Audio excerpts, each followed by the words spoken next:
Chapter 653. Seeing that the 2 horses were killed by Zhou Xian, Zhou Xian asked the crossbowman to bring 2 more horses. Ugly was not suitable to show himself, so Zhou Xian sent him to hide in the dark. Blue Bird drove the carriage. Su Fengnian sat in the carriage while Zhou Xian rode the horse outside. Su Beiji sat in the same room as Zhou Xian, his entire body feeling uneasy. Right now Ren Tu's second son's infamy had spread far and wide in northern Mang. No one doubted his ability to break through enemy lines.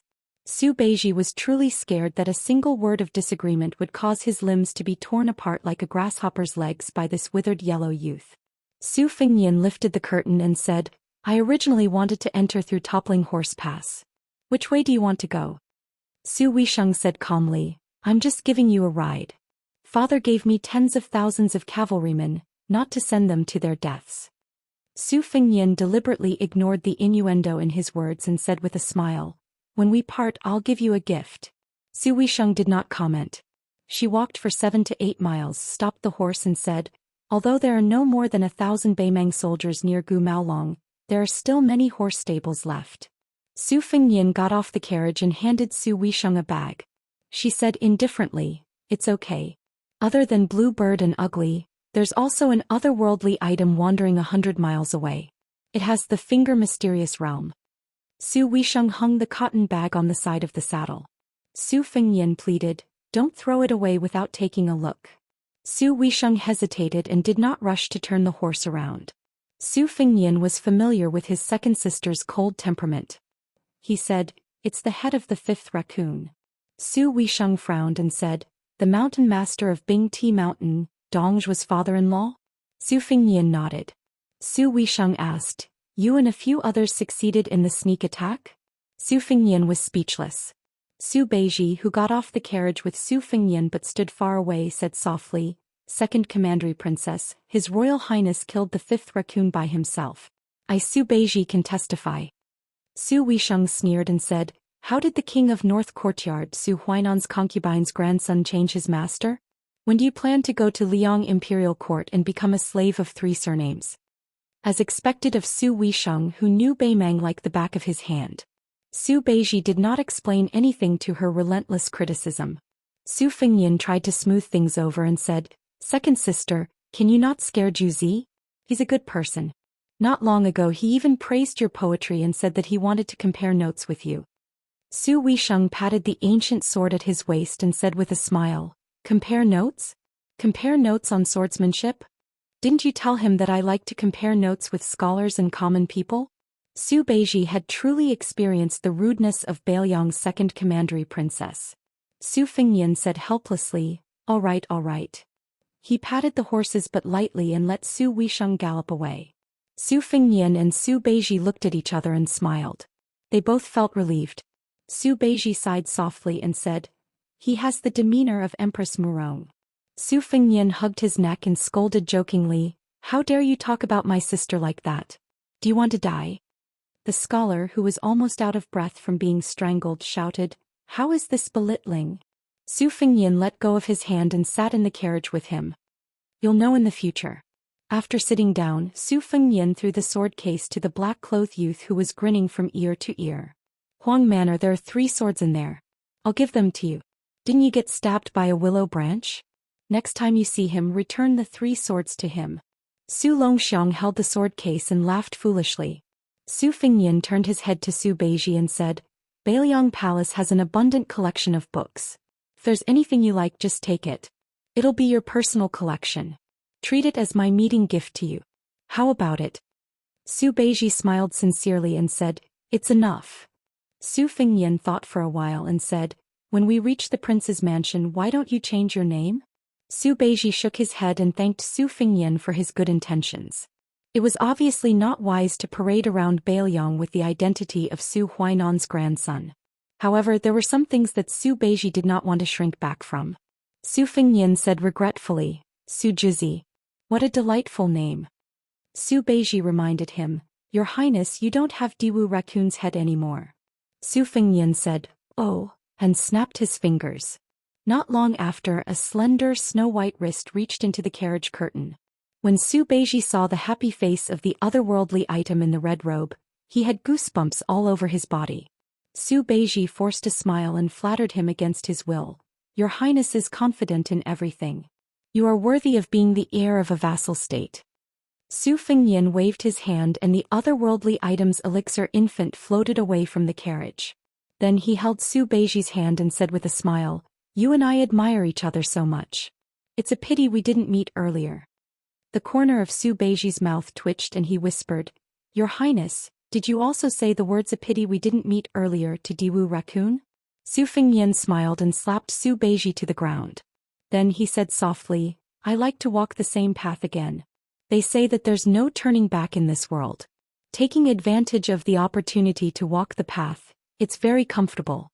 Without the otherworldly item's intimidation, Su Beiji became more courageous and said, Your Highness, didn't you have a secret conversation with that retainer when you went out earlier? Didn't you want him to arrange something so that you could secretly meet Yozhou's Gai commandant Huang Fuqiong? Su Fengyan didn't say yes and only asked curiously, You even know Huang Fuqiong? Chapter 654. Su Beiji nodded. At Ruoshui Hut, Grandpa said that you helped him to the position and used him to stir up the military in Yuzhou. At first I didn't think highly of Huang Fuxi, but now I don't dare to underestimate him. Su Fengyan asked, Have you prepared how to show off your talent to Su Xiao? Su Beiji smiled and said, A woman's pregnancy can only be seen after a few months. It's just a matter of learning, so it takes time. I have some glib tongue, but I can deal with other people. After meeting the second princess, I really don't want to go to the Prince of Northern Liang to be scolded. I've already thought about it. When the time comes, I'll ask the King of Bailiang for a remote and desolate county. I'll start as a lowly official. I'll be able to do some practical things, and it won't delay me from sending a small gift to your Highness. The gift itself will take 1 or 2 years to complete. Su Fengyan was surprised.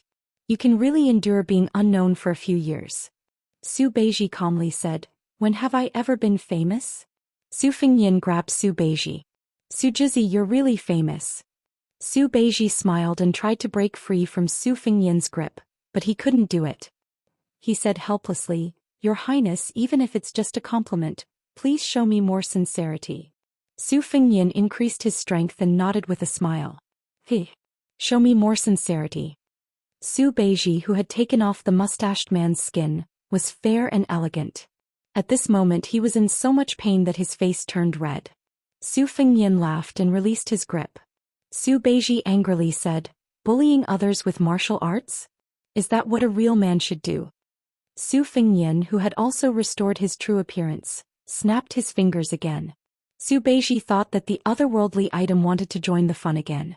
He was so scared that he kept quiet out of fear. Su Beiji had been on tenterhooks for a long time, but the otherworldly item was nowhere to be seen. Su Fengyan giggled and said, I just snapped my fingers. Do you really think that the otherworldly item in the princess tomb is some kind of earth immortal?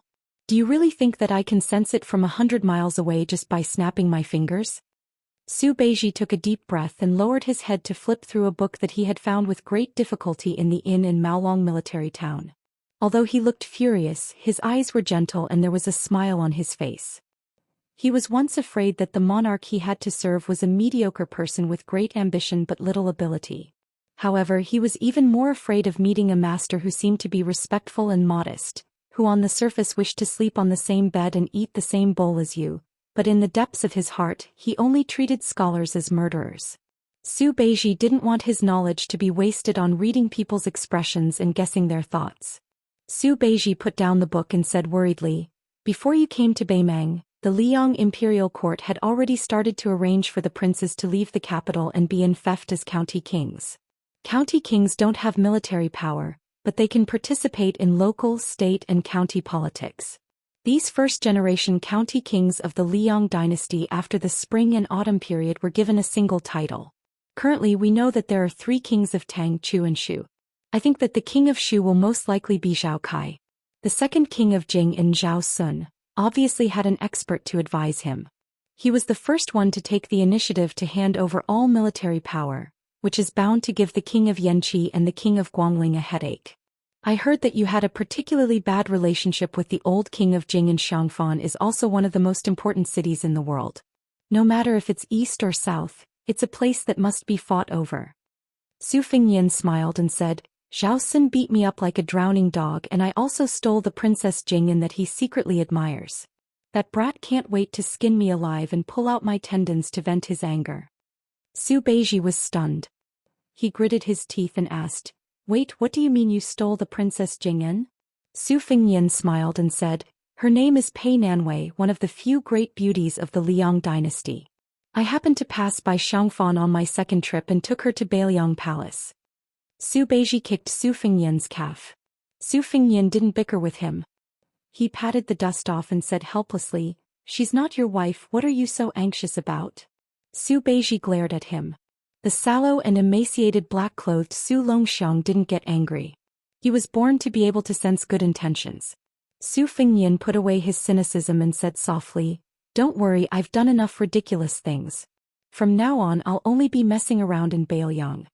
Su Beiji snorted coldly. Su Fingyan quickly revealed his foxtail and said, But if a beauty comes to Bailiang to walk right into my trap, I won't refuse her.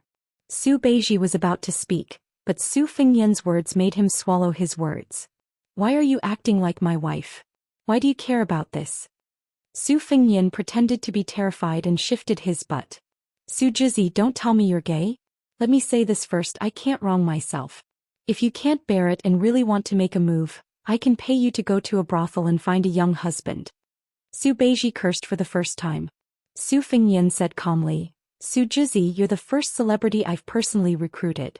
I'll arrange for Dannying to stay by your side. Ask yourself honestly, am I good to you?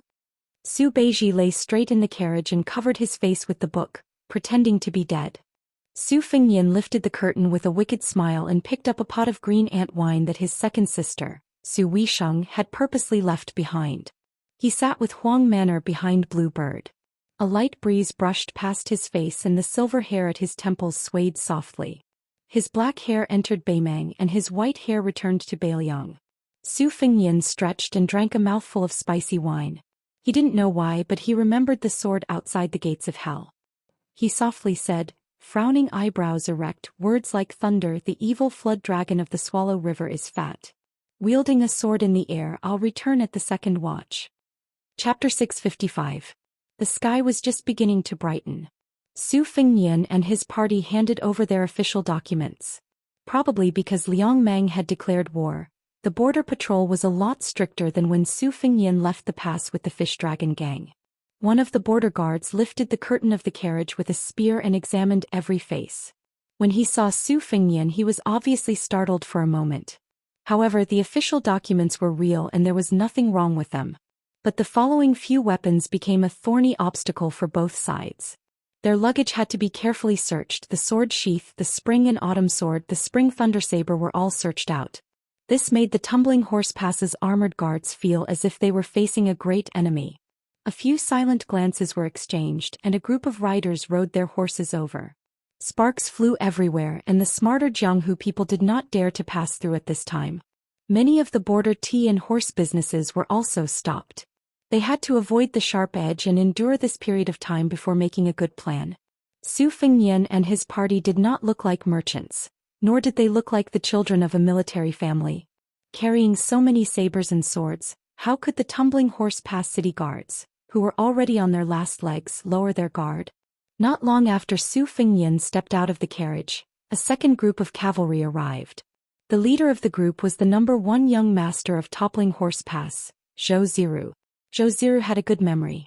When he saw this familiar face that used to belong to that small gang, he frowned. In the past half a year, the Fish Dragon gang had passed through Toppling Horse Pass several times, but nothing happened. Zhou Xian suppressed his anger and did not act on impulse. He still remembered how his father Zhichang's deputy captain and his sworn enemy, Captain Cui Gong Han Tao, had bowed and scraped in front of Captain Gui Huang Fujin. After that, Huang Fujin walked down the city wall alone and rode alone to a village not far from Toppling Horse Pass. Zhou Xian did not dare to investigate the inside story, but he did not dare to make things difficult for the Fish Dragon gang. At this time, when he saw this strange white-haired young member of the Fish Dragon gang, Zhou Xian was also in a difficult position. If he let him go, it would be against Bailiang's military law. If he did not let him go, he would step on an iron plate. He was afraid that both father and son would be controlled by Captain Gui Huang Fujin. Su Fengnian looked at Zhou Xiru's men and horses. He was actually a real second lieutenant. With a bronze commander's seal, he could lead hundreds of soldiers. He had crossed a big threshold. He smiled and said, "Second Lieutenant Zhou, in addition to our sabers and swords, the 3 swords in the sword case can be left at Toppling Horse Pass. When I go to the provincial government office to get the letter of approval, I will ask someone to take the sword case back." Zhou Xiru nodded with a straight face. He carried his spear and rode away. Su Fengnian sat back in the carriage. Su Beiji said in a low voice, "The Bailiang cavalry does have a reason to be the best in the world." The carriage moved slowly. Su Fengnian lifted the curtain and pointed out the window. He smiled and said, "In the past there would often be martial artists from outside the village competing in martial arts on that declining stage to gain some good luck and prestige. Now you won't be able to see it. Generally speaking, martial artists who know some small tricks won't advertise in the local area. The people in the village know everything about the outside, so it's not easy to cheat people of their money. If they dare to open a martial arts school or school in their hometown, unless the place is too small and they haven't seen the world, their skills can't be considered too bad. The local martial arts schools in Bailiang have always been more miserable. They have to live with their tails between their legs. Most of them have to rely on the government to do things. When I went out this time, I was following a small sect that had lost power in Lingzhou. Every family has their own difficulties. However, it also gave me a rough idea. Is it possible to support a school similar to the chess and sword music school outside of Bailiang and outside of Bailiang? One in the light, one in the dark. It's interesting to think about letting the puppets under me become the chief of the Wulin Alliance." Su Fengnian might have said it as a joke, but Su Beiji thought about it seriously. He said, "The imperial court has its laws and the Jianghu has its rules. They might not be the same. Let's not talk about how much money you have to spend. If you don't personally put in a lot of effort, can you really play it well?" Since Su Beiji was so serious, Su Fengnian didn't have the nerve to continue speaking without thinking. He followed along and said, "You can use other people's stones to polish jade. First, you can copy what the Empress of Beimang did. As for whether or not you can't acclimatize, you have to try before you know. You also know that the prince's mansion has an armory. It can make many Jianghu people with mediocre martial virtues but extremely martial fanatics scramble like ducks. In the past they were rejected at the door.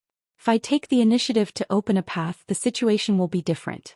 You might not know, but I have a bit of relationship with the Xianyuan family in Mount Hui to the south. The new head of the Xianyuan family has a frightening ambition. I reckon that no matter how big the family property is, it won't be able to withstand her squandering.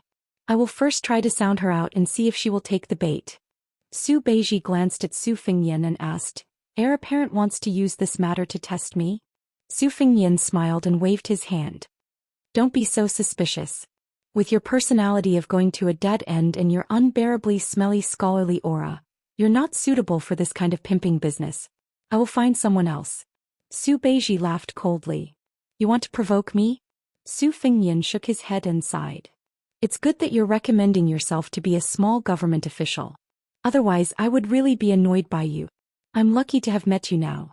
A few years ago, when I met someone as talented and knowledgeable as you, who was also quite good-looking, I could beat down 17 or 18 of them in one go. Of course, I brought along my vicious servants and vicious dogs." Chapter 656. Su Beiji's mind wandered and he suddenly said, "Why do I feel that the future king of Shu will take another step forward? Although Western Shu has always been a place of defense, Zhao Kai himself is the leader of the forces in the western regions. If he can really kill 2 birds with 1 stone and cut off the connection between Bailiang and Shuzhou, the Zhao family's decision would be very ruthless. If Zhao Kai, who has always been an insignificant figure in the imperial court, can really gain a firm foothold in the position of king of Shu, and if the position of crown prince is always empty, I think this is not a good situation for Bailiang." Su Fengnian smiled and said, "Zhao Kai is going to the western regions. It's hard to say whether he will live or die." Su Beiji frowned and said, "You can leave Beimang, but he can't leave the western regions. If there is such a thing as the Son of Heaven, then Zhao Kai, who is a prince, is much more suitable than you." Su Fengnian nodded and said, "That makes sense. Then I will go and kill Zhao Kai an eye for an eye." Su Beiji was surprised and said, "Really?" Su Fengnian said calmly, "I will personally bring people there. Su Beiji began to calculate in his mind. Su Fengnian had already noticed a detail. When Su Beiji was thinking carefully, his fingers would subconsciously draw horizontal and vertical lines in the air. Su Fengnian suddenly thought of the unlucky phrase, "Extreme wisdom is bound to hurt." Therefore Su Fengnian asked Bluebird to stop the horse and buy a basket of meat buns as a reward for Su Juzi. He had personally tasted the meat buns sold in the small shop at Tuma Pass. It was called good quality and cheap. Su Fengnian was waiting for Bluebird to return. Through the curtain he saw a group of children jumping to the private school to study. Among them was Zhao Yusong. Su Fengnian smiled knowingly and took out a fake secret manual from the Wu family's Nine Swords ruins. He called Bluebird softly and asked her to give it to the obedient and filial child. Yusong, who was silently reciting poems, was suddenly stopped by a green-clothed elder sister. Then the beautiful elder sister handed him a book. On the cover there were 4 big words, "The Art of the Bull." It was a divine art. How could it not be a peerless secret manual? However, the child was more shocked than excited. Moreover, although the child was young, he was very smart and knew that the Jianghu was dangerous. Moreover, his mother always said that he should not take advantage of others. Therefore Yusong did not reach out to take the secret manual. However, some of the innocent children around him were cheering. They almost hugged the green-clothed elder sister's thigh and begged her to accept them as disciples. They thought that they could become masters in 1 day and be invincible in 3 days. Yusong refused to accept the secret manual. Even though Bluebird said that it was fake and not worth much, he still did not accept it. Bluebird, who did not have the experience of selling secret manuals, could only look at her master for help. When she looked at him, Yusong was overjoyed. He saw Brother Su. He ran to the side of the carriage and looked up at Brother Su, whose face was covered by the curtain. He smiled brightly and was about to say something when he patted his head. He carefully took out a few coins that he hid very well and went to the bun shop to buy 2 big meat buns. When he returned to the side of the carriage, he was not afraid of scalding his hands. He tiptoed and handed the buns to Su Fengnian. Su Fengnian held the curtain with one hand and took the meat buns wrapped in lotus leaves with the other hand. He smiled and said, "This is the money your mother gave you to buy the book. Aren't you afraid of being scolded when you go back?" The child shook his head vigorously and grinned. "Of course not. If my mother knew that Brother Su was coming back, she would be more generous than me. Our family is not poor now. My mother is good at embroidery and can make a lot of money a month. My mother also said that there is a place called weaving in the government and wanted to invite her to go there to make money." Su Fengnian knew that Huang Fujin must have hinted to someone. The amount of hinting was just right. He did not treat the mother and daughter unfairly, nor did he disturb their peaceful life. Su Fengnian took a bite of the meat bun and pointed at Bluebird. He smiled and said, "This sister is my friend. I don't know if the secret manual is real or fake. Anyway, I don't need it, so I'll give it to you." If one really practiced this kind of secret manual, even if they had 100 copies, they would not be able to master it even if they worked hard for 10 lifetimes. However, it was not to the extent that they would damage their bodies. They were the most worthless introductory chants of some Jianghu sections. They outlined some stupid tricks that could be found on the streets. They could only be considered to have some benefits to strengthen the body. Okay. The child took the secret book with a smile and then solemnly bowed to the green bird. He said in a methodical manner, "Thank you, fairy sister, for giving me this book." The green bird, who had a distant temperament, was also amused and smiled slightly. After receiving benefits, the child with a good upbringing naturally wanted to return the favor. His eyes filled with anticipation, he asked, "Brother Su isn't in a hurry to leave, right? Come to my house for lunch. My mother will definitely be happy. She always tells me that when I grow up I have to repay her kindness. But my mother calls Brother Su as young Master Su." Su Fengnian shook his head and said, "It's no trouble. You still have to go to the private school to study. It's the busy time of the farm season. Your mother will definitely have to work in the fields.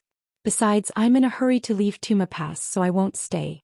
The child's face was filled with regret, but he did not stubbornly insist. Su Fengnian smiled and waved his hand. The carriage continued south along the road. On the way back south, the paddy fields of Tuma Pass had already turned from the green and yellow of the Ruren Mountains to a golden yellow. In the vast expanse of golden yellow that stretched as far as the eye could see, There was a young miss dressed in simple clothing that could not hide her graceful figure bending over to harvest rice.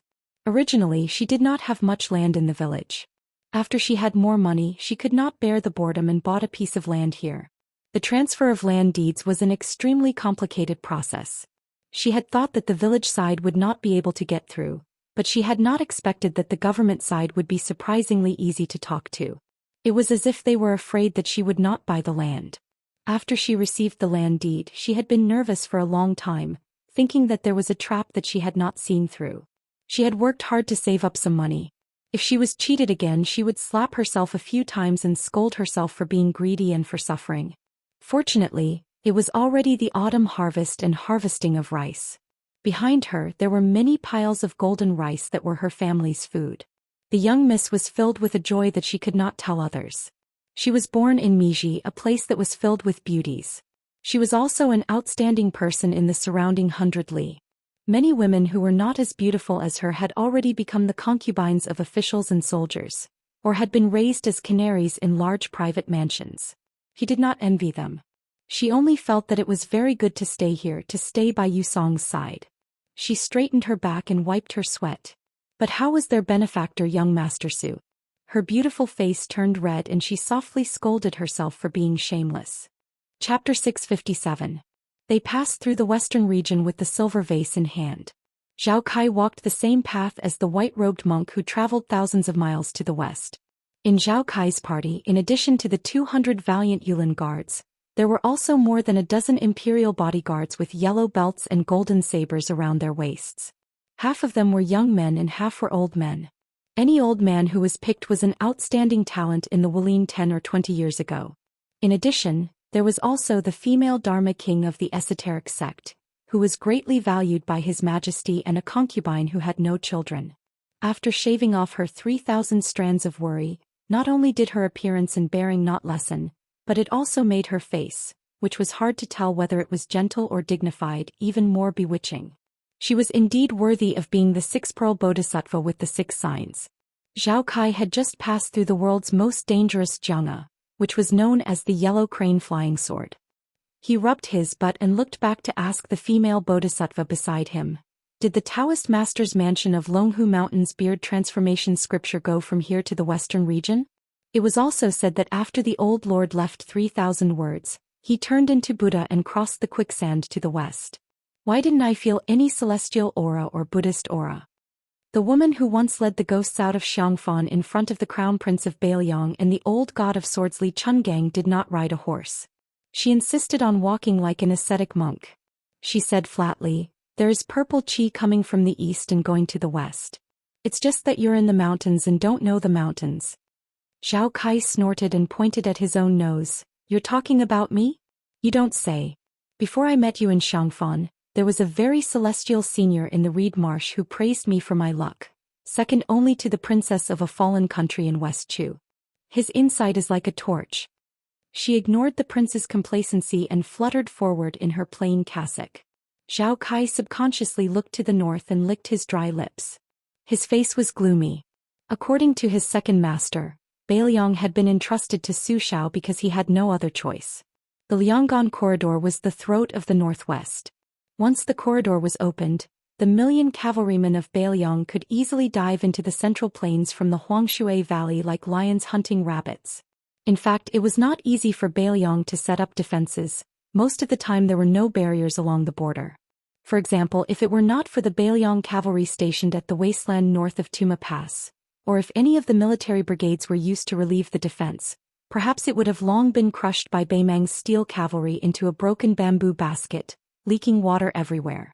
Moreover, the advantages and disadvantages of Northern Mang lay in the fact that Northern Mang's territory was so vast that it was almost as vast as the entire Central Plains.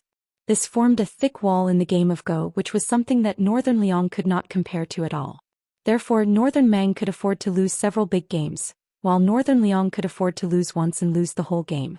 Zhao Kai muttered to himself, "If Su Shao doesn't become the local emperor, who can? Gu Jiantang? Maybe he won't even last 5 years." Zhao Kai curled his lips and rode close to a carriage. He lifted the curtain to take a look. It was the only remaining Seal general, the golden-armored man. Zhao Kai laughed. Great Master is much more generous than Second Master. Zhao Kai put down the curtain, a haze that lingered in his heart. From mocking and slandering Buddha to destroying Buddha, Second Master, who had the potential to become the world's Buddha, had been indifferent and did nothing. In recent years he had simply disappeared. His Great Master seemed to be in danger in the palace. He had no choice but to go west this time. After all, when the tree moved, the person would die. Zhao Kai, whose throat was almost smoking, swallowed hard. He thought of the peer who was destined to be his life and death enemy and said softly, "Do you dare to come and kill me?" He looked back at the sword gate, which should be the easiest place to set up an ambush. "Su Fengnian, it seems that you don't have a chance." Zhao Kai twisted his neck and sneered, "Bah, you don't even dare to go to the gambling table." Yu Chou personally sent a message to Huang Fushi. This powerful Commandant Gui immediately went to Zhudao City and waited respectfully. He did not dare to alarm the local government and the garrison. He only brought a group of valiant retinues that Bailiang Palace had specially assigned to him. Huang Fushi sat alone in the carriage and thought of all kinds of countermeasures. Now Huang Fushi's reputation had taken a sharp turn. As a top warrior of a top sect in Jianghu, he had risked his life to fight Bailiang Palace. Therefore people in Jianghu had to give him a thumbs up and praise him as a real man. After he joined Bailiang Palace and became a lackey, people in Bailiang all scolded him as a good-for-nothing.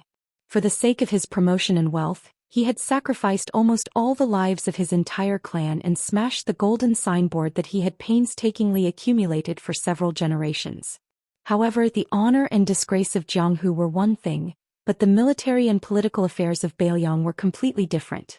Everyone in Yuzhou was afraid of this jackal. Huang Fushi's official position was not low. He was the real Commandant Gui, a first-class general with real power in Yuzhou. In addition, Huang Fushi had diligently walked through the vast Yuzhou like an old farmer checking his crops. Although the fence-sitters in Yuzhou might not have good moral conduct, they were not necessarily all good-for-nothings who only knew how to flatter. Among the many commandants who joined Huang Fushi, there were many young men who had made great military contributions. These guys had tied themselves together with Huang Fushi and had already grown up. The several generals in Yuzhou who had the same official position as Commandant Gui finally realized that Huang Fushi did not come to Yuzhou purely to fish for profits, but he was determined to compete with them for military power. In the officialdom there was a carrot and a pit, and each pit was worth a fortune. When you crossed the line and wanted to take over a few more pits, it was more painful than the hatred of snatching a wife.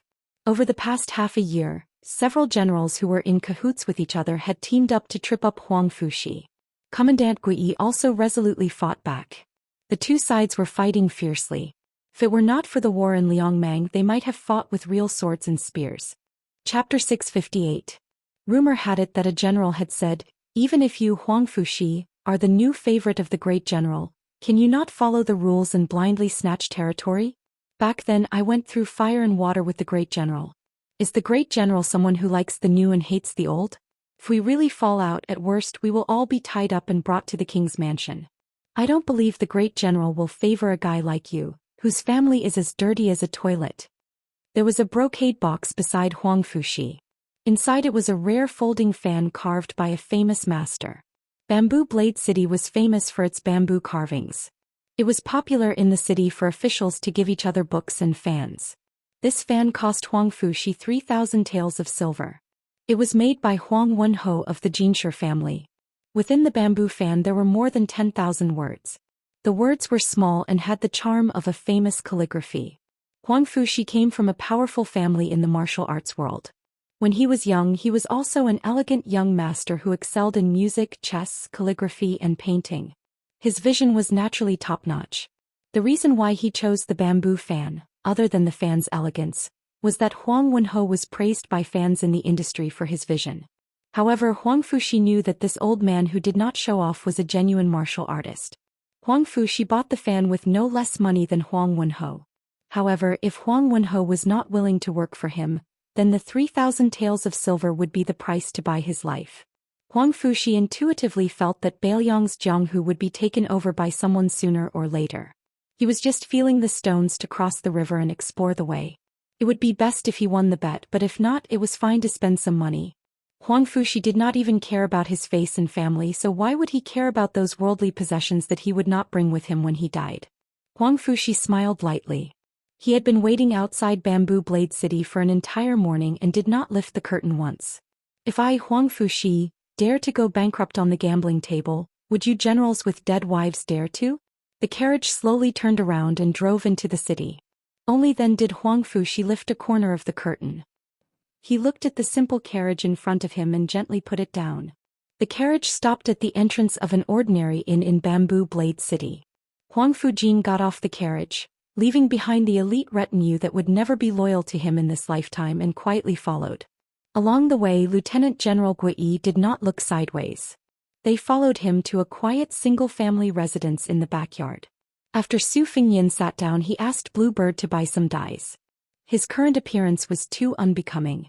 He beckoned Huang Fujin, who was standing at the door, to enter the house. The burly general prostrated himself on the ground without any hesitation, the brocade box placed beside his hand. Su Fingyan didn't pretend to be amiable and approachable. Su Beiji helped him take the brocade box. Su Fingyan opened it and took a look. With a snap, he opened his folding fan and squinted his eyes. He smiled and said, "It's a piece of art. One look and I can tell it's the work of someone from the Jinling school." Huang Wenho? Then wouldn't General Huang Fu have spent a year's salary on it? Huang Fujin said softly, "As long as your highness doesn't mind dirtying your hands." Su Fingyan waved his bamboo fan, feeling that it was too romantic to wave a fan in autumn. Thus he tossed it to Su Beiji, who was quietly drinking tea at the side. Only then did he say, "Huang Wenho is very reputable in Bamboo Blade City. Don't look at him as a scholar who migrated from southern Tang to Bailiang. In these years he has mingled well with both the black and the white.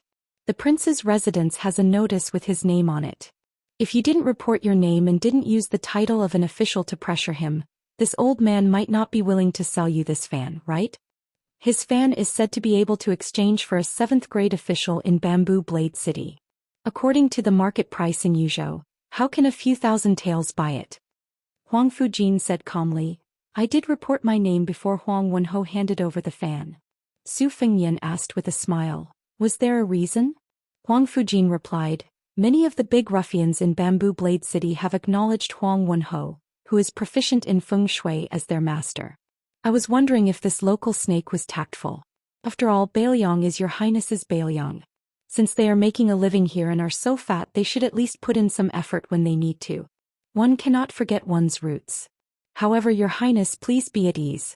When I went to the Huang family, I didn't pull a banner. I only calmly made 2 transactions with Huang Wenho.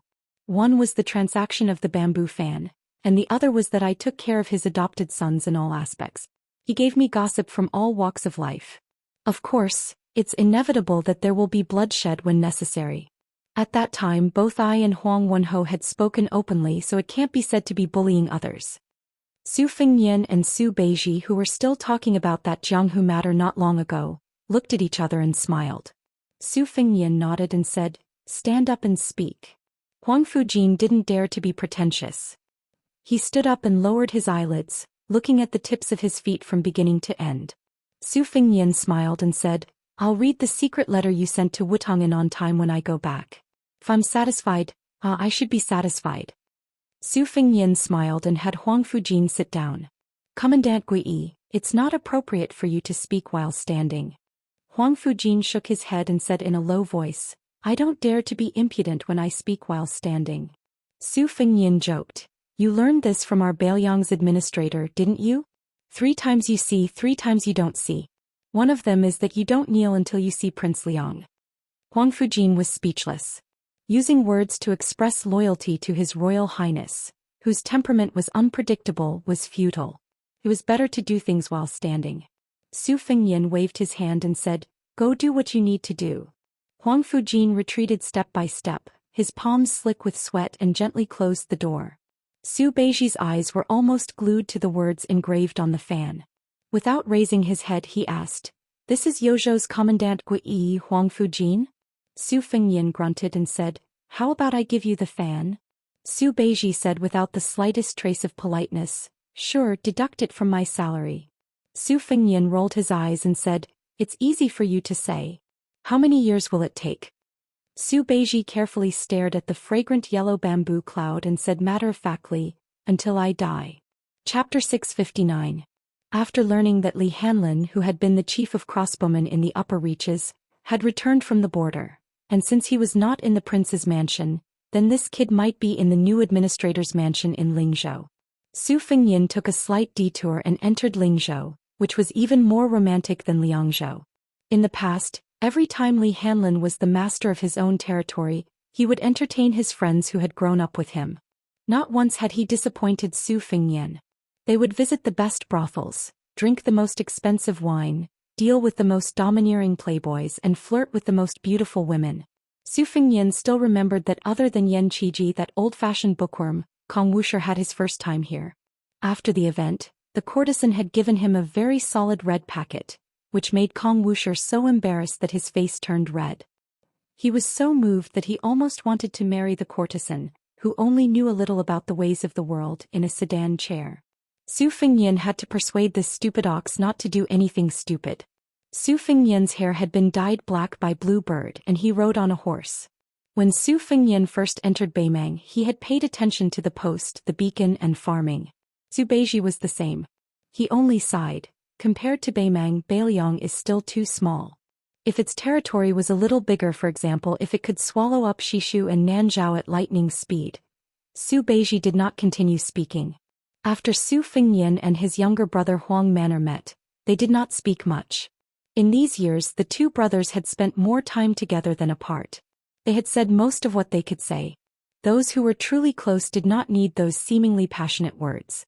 If they met Li Hanlin, Su Fengyin could guarantee that this brother's first words would be, "Brother Feng, Tiger Hill House, let's go." Huang Man'er had clearly grown up a lot. He smiled less and was more silent. Occasionally, there was a trace of determination between his brows. Speaking of which, it was strange. Ever since they were young, Huang Man'er had never been close to their second sister, Su Weisheng. One of them was extremely intelligent, as if she had a mind of her own, while the other was simple-minded, as if she had no mind of her own, so they couldn't get along. However, Huang Man'er and their eldest sister Su Jihu were only relatively close. Ever since they were young, Huang Man'er's heart had always been in sync with her older brother, Su Fengyin.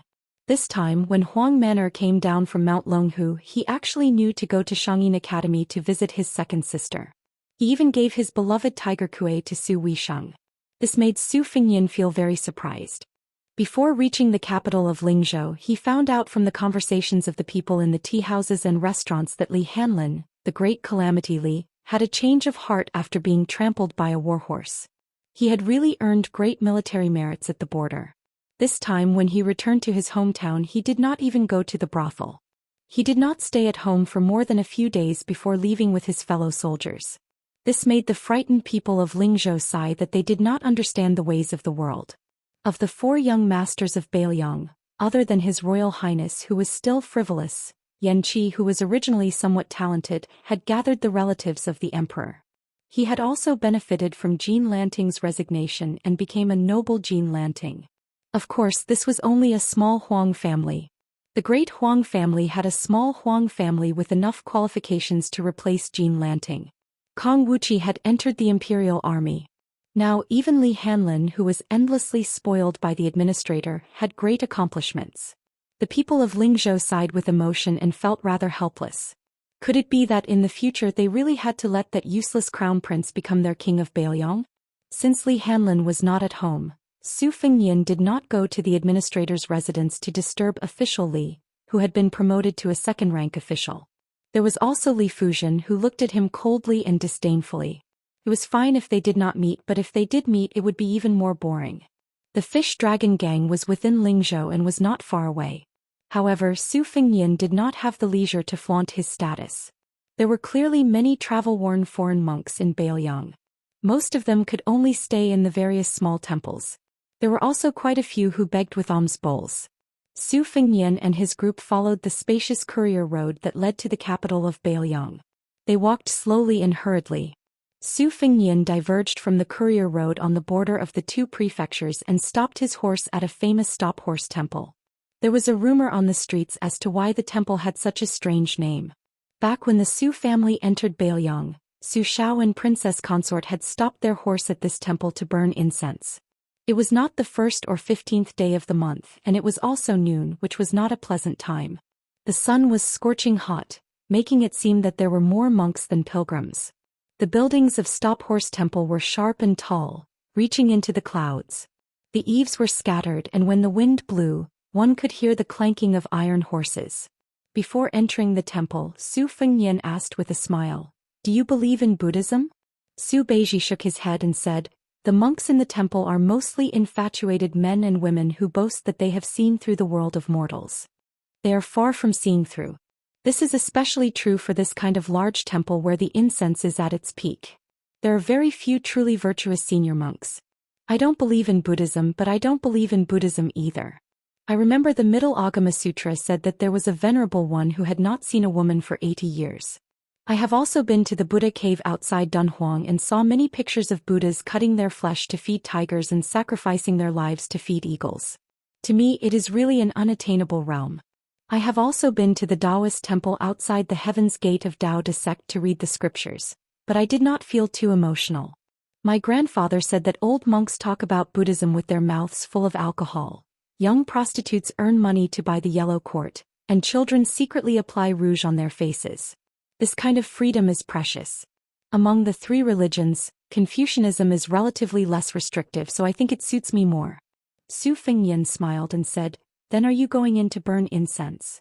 Su Beiji said calmly, "It won't stop me from burning incense and praying to Buddha." After entering, Su Beiji distanced himself from Su Fengnian and the others. He held incense and prayed in all directions alone. When he lowered his head, the scholar's face was slightly sad. Chapter 660. Bodhisattvas fear the cause while laymen fear the effect. Leaving the temple, Su Fengnian saw dozens of pilgrims gathered and whispered to each other.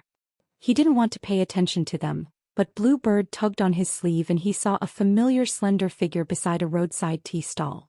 Beside her stood a tall and slender figure. It was a scholar in a green robe, but he couldn't see his face clearly. It was said that the Taming Horse Temple's prayer for marriage was very effective. Most of the people who came here were young men and women who were not married. During the spring season, it was even more noisy and filled with incense. Su Fengnian only paused for a moment. He learned from the pilgrims that when the scholar was buying water, he handed a book to an old man. He said that the young man had a good physique and wanted to sell it to him for 3 taels of silver at a low price. Originally, this kind of local idle scoundrels were good at blackmailing people. They hired an old man and half swindled him for money. As long as they gave him a few copper coins, they would be able to get away with it. Those scoundrels didn't dare to make a big fuss and their appetites were small. It was estimated that the scholar was noble and had a proud and unyielding character. Not only did he say something that made the scoundrels embarrassed, but he also said something like reporting it to the authorities. He also threw the book on the ground, which angered a group of local bullies who were waiting to collect money. They all rushed forward and rolled up their sleeves ready to beat him. At this time in Su Fengnian's eyes, it was already the most exciting part of the show. When the scoundrels saw a beautiful girl beside the young scholar, their mouths were dirty. That scholar was indeed unyielding and unyielding. Everyone said that scholars were useless, but this handsome scholar took the initiative to attack. He directly punched a strong man on the nose. What followed was a disaster. He was punched and kicked by more than a dozen people. If the girl didn't lie on the ground to protect him, he would have to lie in bed for a few days before he could walk.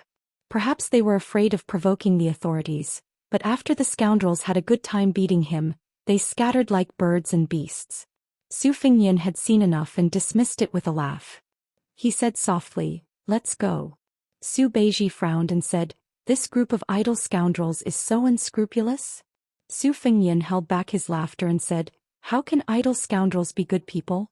If you don't bully the weak and fear the strong, if you don't bully men and seize women, are you still a ruffian? But you really can't see it?" Su Beiji understood immediately and said self-deprecatingly, "Understood." After the scoundrels who were looking for money, they didn't take the opportunity to grope the girl. It's against all common sense. This was a trap set and scoundrels together. After Su Fengnian mounted the horse, he said, "I got tired of this trick when I was 13 or 14 years old. She remembered that at first she was fooling around with a popular courtesan in Liangzhou. However, she saw through it at a glance. She just didn't say anything. Naturally, I'm not like this girl from a respectable family, crying her heart out and wishing she could give herself to him. Su Beiji shook his head helplessly. Su Fengyan said calmly, but you can't not believe it. That girl is the daughter of Baoyang's administrator Li Gongda. That scholar made a big profit this time. He didn't spend more than 10 taels of silver, but it's more useful than writing 300 famous poems. Su Beiji turned his head to look at the girl who was helping the scholar up. She looked like a weeping beauty. Su Beiji laughed softly and said, "You're not going to expose it? Aren't you familiar with Li Hanlin? You've known her for many years." Su Fengyan said self-deprecatingly, "That would be a loss of virtue. In front of Bodhisattva, I'd break up a pair of well-matched scholars and beauties." Su Beiji urged his horse to Bluebird's side and asked for a few banknotes. Bluebird saw that her young master only had a curious expression and didn't intend to refuse. She handed over a stack of banknotes to Su Beiji. Su Beiji galloped away and stopped the group of scoundrels in the distance. He gave them the banknotes and said a few words. Then the scholar really received a solid beating. Su Fengyan rode side by side with Su Beiji. He asked, "What did you say?" Su Beiji laughed and said, "I said I'm Li Hanlin's helper. Li Degongzi has long disliked that kid, so he asked me to come forward and ask you heroes to help." Su Fengyan nodded and said, "This explanation is really watertight." The scoundrels fought without any fear of repercussions. Even if that scholar had relied on the Li family's chicken and dog to rise to the heavens as an official, when he found out about this story, he still did not dare to cry out for injustice. He had forked out money to hire someone to beat him up. He was too sullen. "Are you being mean?" Bluebird smiled knowingly. Su Beiji said calmly, "Since ancient times, scholars have been the best at killing scholars." After galloping out for a moment, Su Beiji suddenly felt somewhat regretful. He asked, "We gave them more than 300 taels of silver. Isn't that too much?" Su Fengyan laughed aloud and pointed his horsewhip at this scholar whose belly full of evil tricks was far better than the other fellow. He was starting to really admire Su Beiji. First. I don't understand. Is there such a thing as number one? The monthly votes are within the rules. Everyone can fight for it. I don't have any objections. Whether you win or lose, it's your own ability.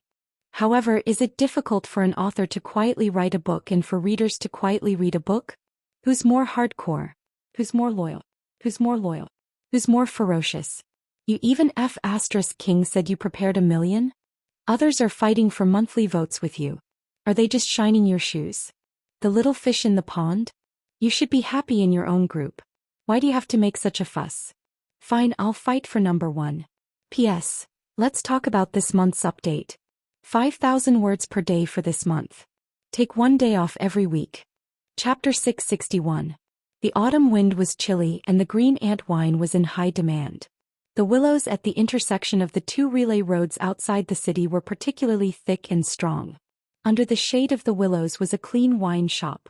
The wine seller was an old man in his 50s.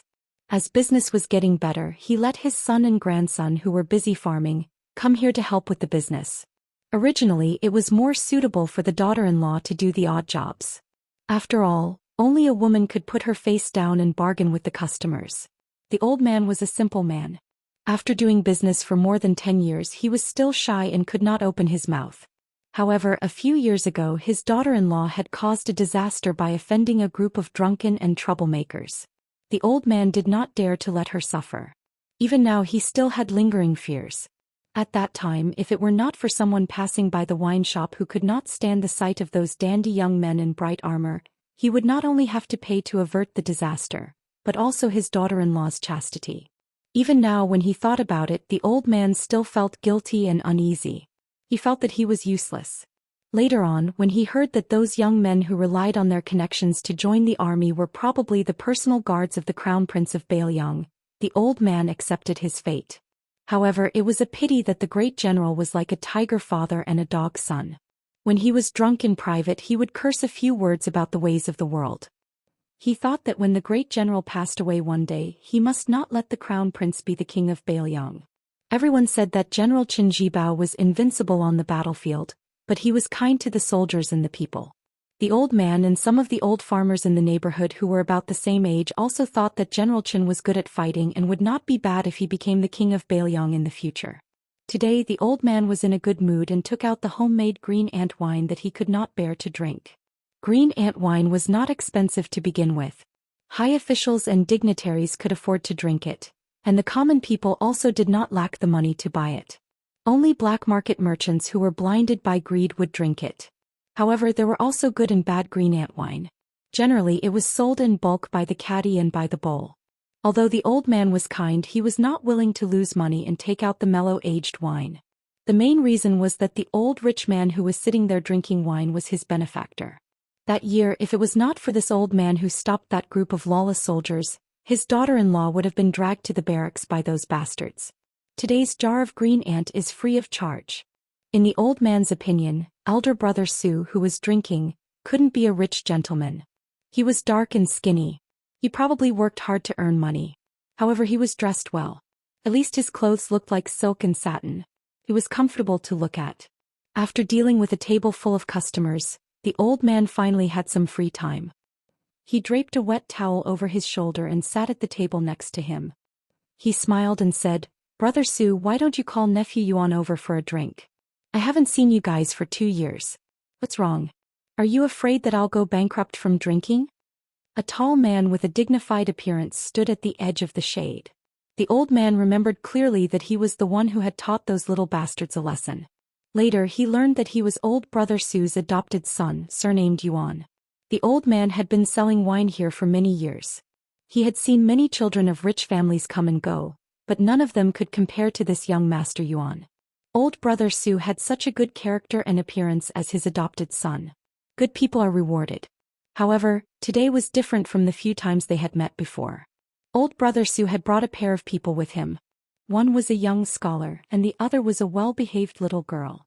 It was strange that young master Yuan wasn't sitting at the table to drink. Could it be that the scholar was old brother Su's biological son and granddaughter? They didn't look alike. However, the old man wasn't a gossipy woman. He didn't mention this. The rich man waved his hand and smiled. He doesn't like to drink and is arrogant. Even if I personally persuade him to drink, he will say that excessive drinking will make things worse. His reasoning is always better than mine. I can't win against him. Brother Huang, let's just let him be. Old Huang smiled and nodded. It's fine, it's fine. Not drinking is better than drinking. Unlike young Master Yuan, my son isn't cut out for great things. He always sneakily drinks a few mouthfuls when I'm not paying attention.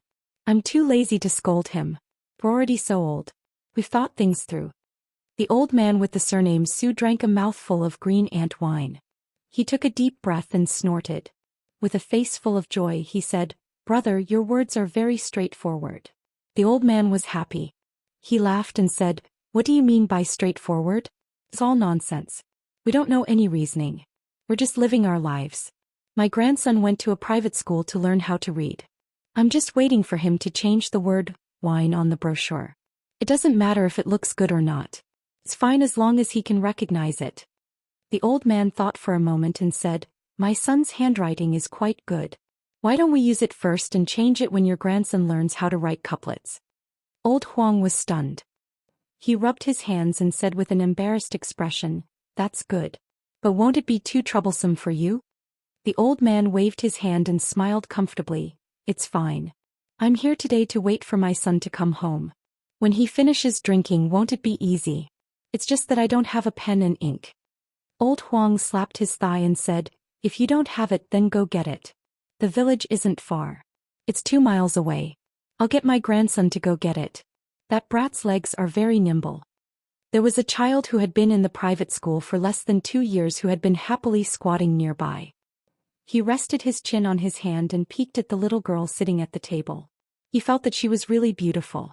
When he heard his grandfather praising his legs in front of everyone, he felt very proud and smiled.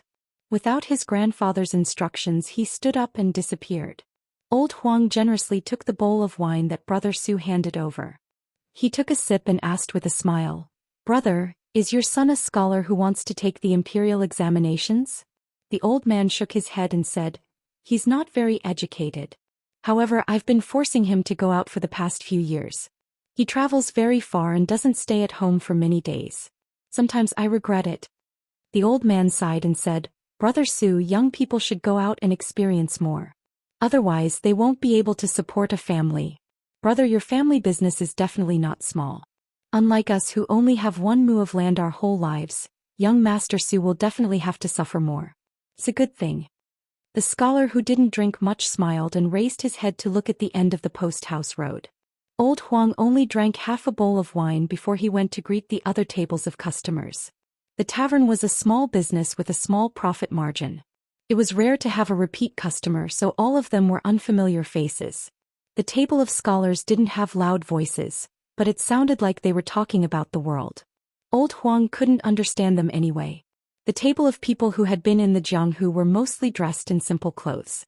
Among them, there was one who was dressed in brocade clothes and had a loud voice.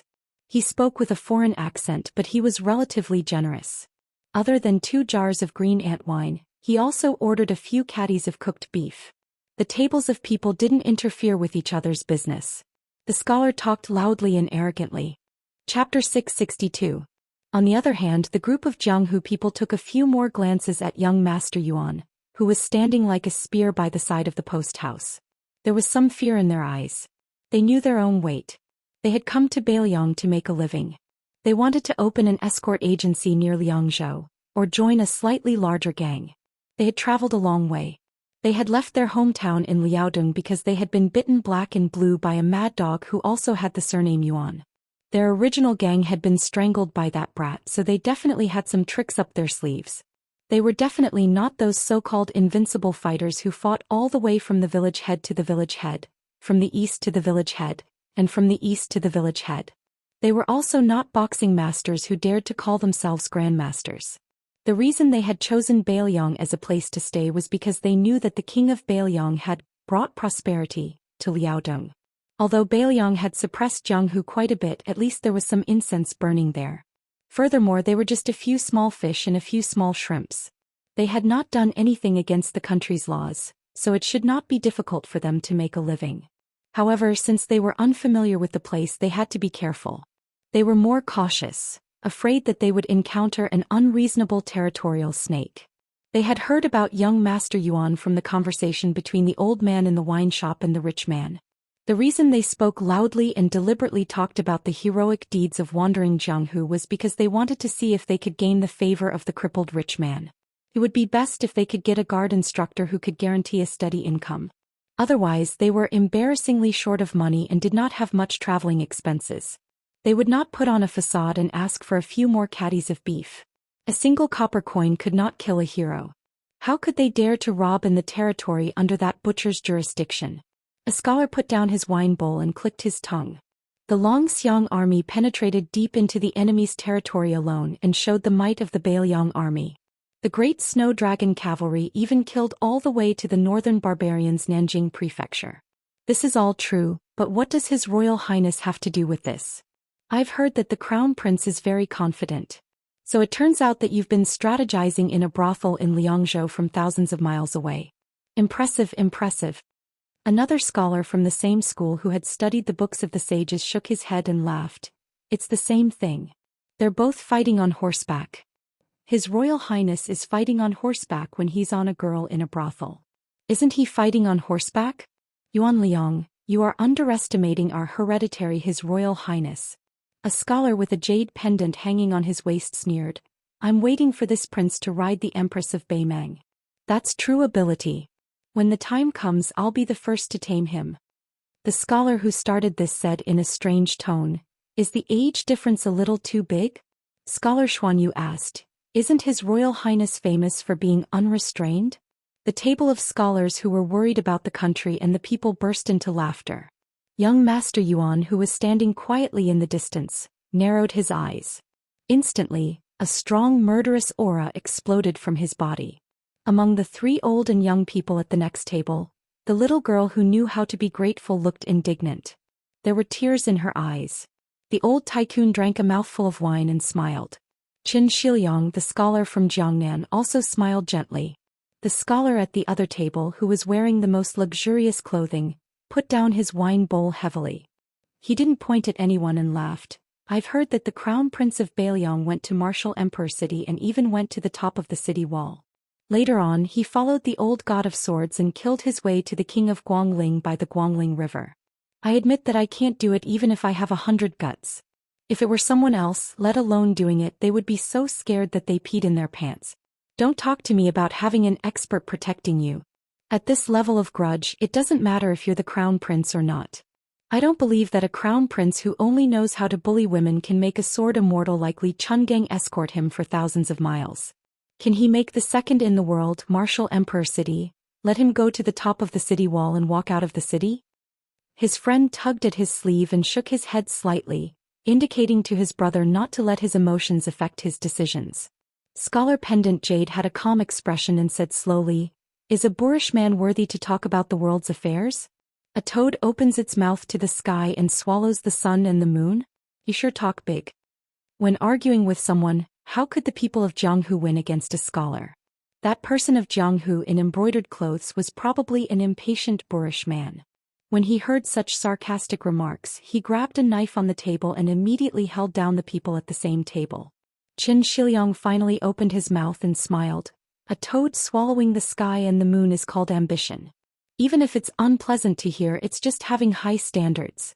But a frog at the bottom of the well looking at the sky is petty. A scholar shot a glance at this shabby scholar in white clothes and sneered, "Who do you think you are?" Qin Shiliang said calmly, "Let's not talk about me first. Even if you read a few sage books, you're not even a thing. If I were your father, I wouldn't have ridden your mother. What's the use of giving birth to you?" The little girl covered her mouth and laughed. She secretly gave Brother Qin a thumbs up. Qin Shiliang touched the little girl's head and ignored the scholars who were so angry that their chests almost exploded. The rich man glanced at the people of Jianghu and greeted old Huang with a smile. "Come, give these warriors 2 jars of green ant wine and 5 caddies of beef. Put it on my tab." "Oh right, Brother Huang, this money can't be less." The people at the table were not pretentious and cupped their fists to thank him. Dust flew on the road to the inn. The old man stood up and put his hands into his sleeves. He gently looked at his son who went all the way to the north and cut off Su Huainan's head and the 5th raccoon's head. Su Fingyan turned over and got off the horse. White Bear Yuan Zhuozong smiled and walked forward to take the reins of the horse. Su Fingyan smiled and thanked him. He said, "I'll drink a bowl of wine with second brother Yuan later." Yuan Zhuozong nodded. The old man rubbed the head of his second son Huang Man, and then walked to the table with his eldest son. He said softly, "You've become darker." Su Fingyan nodded. After the father and son sat down, the little girl sensibly moved to Qin Shiliang's bench. She greeted the brother who had once picked up the wishing money for her and gave her a big watermelon. She shyly called young Master Su. The latter reached out and pinched her nose. He smiled and said, "Now you're much fairer than me. In the future, there will be a lot of handsome young masters lining up to admire you." At the table, the old man sat alone on a bench. Qin Shiliang and the little girl sat on another. Su Fingyan and Su Longxiang sat together. Su Beiji sat on the last bench. Yuan Zhuozong stood and drank a bowl of wine. He stood back to his original position. Su Xiao asked with a smile, "Oh right, I boasted to the tavern's owner, Brother Huang, that your handwriting is not bad. I want you to write the word, wine, so that I can hang it on a pole to attract customers. Is that okay?" Su Fingyan drank a bowl of wine and wiped the corner of his mouth. "It's okay." The little boy hurriedly brought a brush, ink and a small piece of satin that was carefully stored at home. Su Fingyan raised his arm and wrote. But he wrote very slowly and neatly. Old Huang was naturally satisfied and thanked him repeatedly. When Su Fingyan returned the brush and ink, he stood up and said with a smile, "No need, no need." He even joked that his father must have come here many times to cheat wine. It was just a small matter. After a moment of silence, Su Xiao wanted to say something but stopped. Su Fingyan lowered his head and drank. His lips touched the edge of the bowl. He slightly raised his head and said, "I already know." Su Xiao nodded. Su Fingyan asked softly, "Are the troops ready?" Su Xiao smiled. Su Fingyan tightly pursed his lips. "I won't enter the city first. I'll go later." Su Xiao sighed in his heart. Su Fingyan drank another bowl of wine and gently stood up. Su Xiao raised his arm to Yuan Zhuozong. Su Beiji bowed deeply to the old man before sitting down. While sitting down and drinking, he and Qin Shiliang looked at each other almost at the same time. They looked at each other but quickly moved away. Su Fengnian mounted the horse and galloped to the northwest. There were 800 white horses of the Phoenix Battalion ahead. They were going to kill Prince Zhao Kai. Su Xiao sat down and drank. Old Huang came closer and joked, "Young Master Su is really handsome. You don't look like old brother Su at all." Su Xiao asked old Huang to sit down and laughed. "It's good that he doesn't look like me. If he looks like me, it will be difficult to find a wife. He looks like his mother. What a blessing." The old wine seller had a deep expression on his face. Su Xiao stood up to pay the bill. After much persuasion, he finally handed it to the old man. Before he left, he said, "Those people who caused trouble here back then were not from the Feng Battalion. I have to tell you about this, brother." Old Huang smiled. "It doesn't matter. We can't afford to offend anyone. We just want to be safe." Su Xiao said softly, "I don't know if I'll have a chance to drink here again." Old Huang said anxiously, "You're treating me like an outsider. Brother, you have a few jars of green ant wine." Su Xiao patted Old Huang's shoulder and left the wine shop. Old Huang stood at the edge of the wine shop and suddenly realized something. He turned to his son and shouted, "That word, replace the old one and hang the new one." Chapter 663. Everyone in Bailiang knew that there was a group of elite light cavalry outside the capital city. Most of them were sons of rich families and some of them were descendants of generals. Their father's generation didn't have a high position, and their numbers were always maintained at around 800. Due to the lack of a leader and the restriction of rules, this cavalry rarely showed themselves. Only last year did they choose 5 people from each of the 20 bids to make a total of 100 cavalry. Then they carried back the bodies of more than a dozen of their comrades who died in battle and brought back many boxes of martial arts manuals from a place called Mount Hui's Bull Gang. The outside world didn't pay much attention to them. His Highness had done a lot of ridiculous things over the years, wasn't it? What could a mere 800 cavalry do?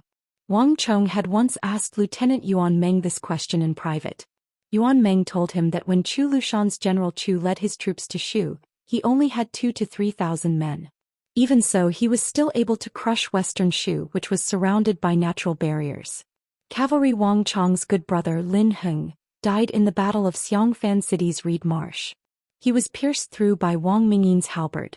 When they were crossing the gates of hell, they were on duty together. Lin Heng saw that person sitting at the bow of the ship and flicking his saber with his fingers. Lin Heng even said that the person wasn't just for show. Although Wang Chong's martial arts weren't as good as Lin Heng, who always said that his saber skills would be better than Gu Jiantong's, he didn't believe it at the time. Later, outside Xiangfan City, he was killed by Wang Mingyin, one of the few experts in the martial arts world. After seeing that person draw his saber, Wang Chong finally believed it. However, Lin Heng died. But Wang Chong didn't hate that person. Because that day when they faced off against King of Jing'an's 1,000 cavalry, that person took the lead and lightly stabbed a fierce general of the Qingzhou army to death. After that person gave the order to withdraw his saber, he didn't say anything to calm the soldiers down. He just personally bandaged Wang Chong's wound. Wang Chong wasn't a rash person. The reason why he entered the Phoenix Battalion was because his father, who had been a lieutenant in Chengdu, said that there would be a day when he could earn merits with a clear conscience. Wang Chong naturally didn't feel that he was going to throw his life away. "Is my life not a life?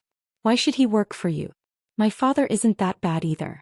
After he came down from the Bailiang army, he was at least the head of a county's army. But after that trip to the pugilistic world, not to mention Wang Chong, even a ruffian like Wang Donglin had changed after returning to Bailiang. If anyone in the Phoenix Battalion said anything bad about that person, Wang Donglin didn't waste his breath. He went to the training ground and had a horse battle. He won 3 battles in a row. In the 4th battle, he used a wooden spear to poke someone off his horse. He made that person sit high on the horse and pointed the tip of the spear at his chest. Before Wang Donglin could open his mouth, the other lieutenant Hong Shuan, who had traveled the pugilistic world with him, flipped over and got on his horse. He then poked that person off his horse and asked him if he was convinced. Hong Shuan was one of the most ruthless people in the Phoenix Battalion. He was outstanding in both horse and infantry battles. Even Field Officer Yuan said that this kid was a dog that didn't bark. When he bit someone, he didn't know how to hold back. Very quickly, No one in the Phoenix Battalion dared to speak ill of this young man who had never stepped into the military camp. It wasn't that they didn't want to say anything, but they didn't dare to. Damn it, Hong Xuan had fought with a few people in private. Field Officer Yuan always said that he would punish him, but after the fight he didn't say anything. There were even people who saw Field Officer Yuan giving special treatment to Hong Xuan, teaching him a few spear techniques.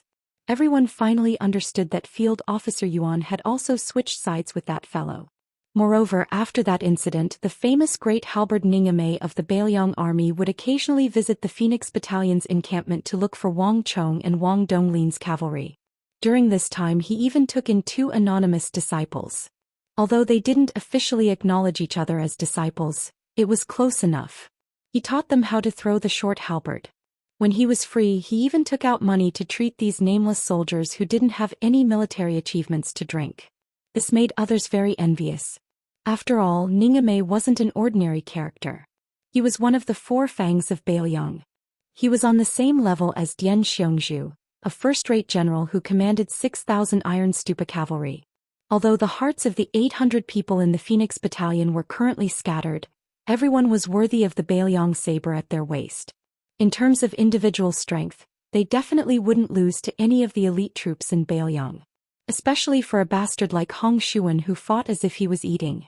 He should have become an elite crossbowman long ago. The 800 light cavalry held their breaths and waited quietly for the arrival of that person.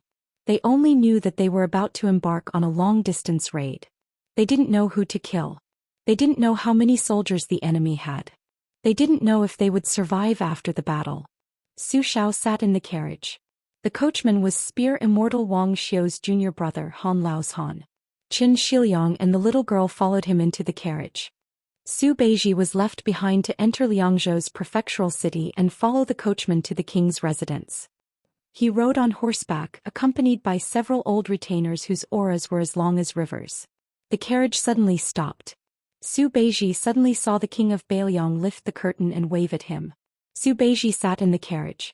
He wasn't trembling with fear, but he still felt all sorts of emotions. The hunchbacked old man in front of him and Huang Sanjia had destroyed the principles of the spring and autumn annals. They were even said to have broken the backs of millions of Confucian scholars. Su Beiji really couldn't imagine that the butcher was an old man who talked and laughed with peddlers.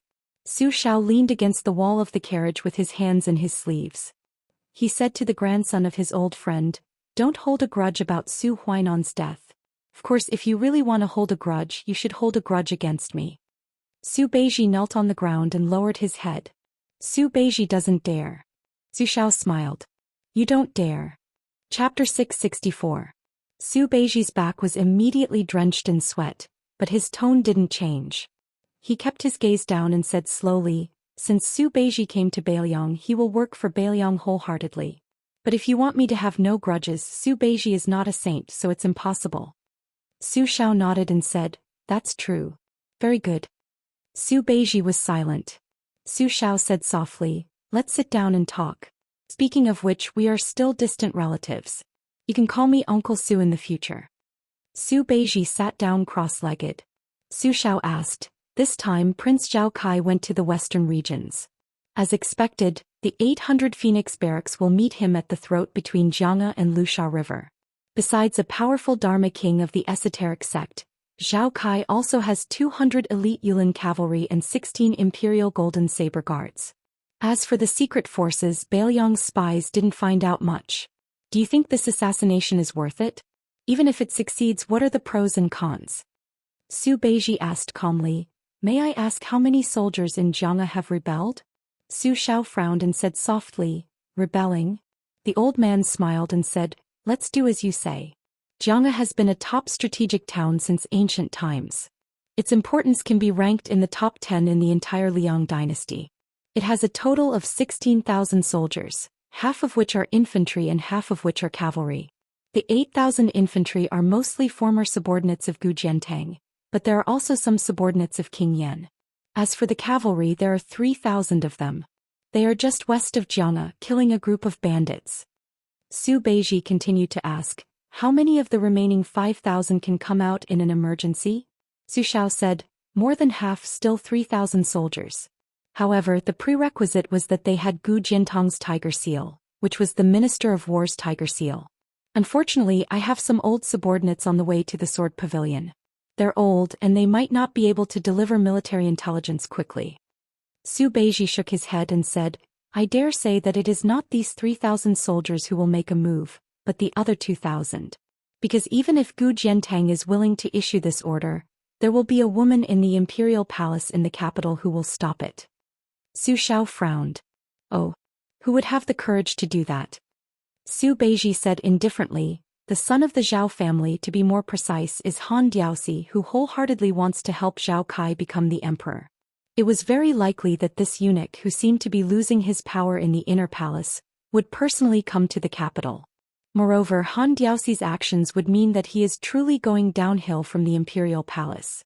After all, it is a taboo for the imperial family for a eunuch to participate in the struggle for the throne. Moreover, the current emperor is not a muddle-headed emperor. No matter how great the friendship he has with a personal eunuch before he sits on the throne, he can't afford to squander it like this. Even if the son of the Zhao family really wants to let Zhao Kai succeed the throne, Han Diaosi will have to give up his position. Su Xiao nodded. That makes sense. Qin Liangxi, who had been holding the little girl, looked down at her and smiled knowingly. She didn't know why Brother Qin was smiling, but she smiled at him out of habit. Su Beiji sighed from the bottom of his heart. Even if the heir is determined to kill off Zhao Kai and the 200 imperial guards, I'm afraid it will be a battle of backups, like the mantis stalking the cicada. Su Xiao suddenly laughed loudly and pointed at Qin Shiliang. Then he said to Su Beiji, you two great minds think alike, but there are still some small differences. Su Beiji didn't look at Qin Shiliang. Qin Shiliang also didn't raise his head to look at Su Beiji. One was the grandson of the king of the northern courtyard, Su Huainan, who had high hopes for him. The other was a poor scholar who didn't even have the qualifications to be seated at the Baogua Temple's winding water-flowing goblet. Just like a woman from a wealthy family, even if she has the appearance of an ordinary person, she has the bearing of a great family. She needs to be carefully sculpted and removed from her arrogance. Only then can she slowly see her heavenly fragrance and national beauty and gradually enter the best state. Just like a beauty from a poor family, although extremely beautiful and moving in the end, she lacks the natural bearing of wealth.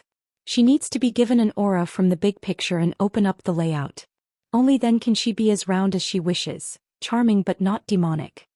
On the top floor of the Tide Listening Pavilion was a writing table. There was a piece of fine paper on which a scholar had written a few comments from Su Beiji and Qin Shiliang before his death. Su Xiao said softly, you two are much luckier to meet Feng Yin than those scholars who met me. Su Xiao laughed softly. In the future I'll have to trouble you two in Bailiang. It's already difficult to establish a business and preserve one's achievements. If you really want to rely on those who preserve their achievements to fight for a new country, it'll be even more difficult. The two of them were both stunned and frightened. A rare hint of loneliness appeared in Su Xiao's eyes. After entering the city, you two should first go to Feng Yin's grave to toast someone. He valued the two of you greatly when he was alive. Don't disappoint him. This person is called Li Yishan. A group of cavalrymen arrived with a rumble on a remote path that didn't belong to the post house. Yuan Meng suddenly opened his eyes wide, his gaze instantly burning. This general, who had been mocked by his colleagues all year round, was even trembling as he held his spear. The leader of the cavalrymen was an extremely distinguished young master. However, on his handsome face, which should have been frivolous, there was a solemn and heroic air that even the 800 white horses would find unfamiliar. There was a short knife at his waist on his left hand and a long sword on his right. The second cavalryman was the black-clothed and barefoot butcher's second son. Who in Beimeng and Liyang didn't know about the Longxiang army? Who didn't know about the enemy of 10,000, Su Longxiang? The third cavalryman was the white bear Yuan Zuozong, who was known as one of the top 3 in the Liyang dynasty's army. This unparalleled valiant general, known throughout the world during the battle at the tomb of a concubine of West Chu, only carried a Bailiang knife, which was enough.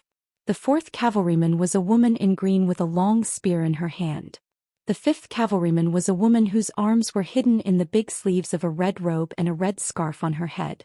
Her face couldn't be seen clearly, but her demonic aura was eerie.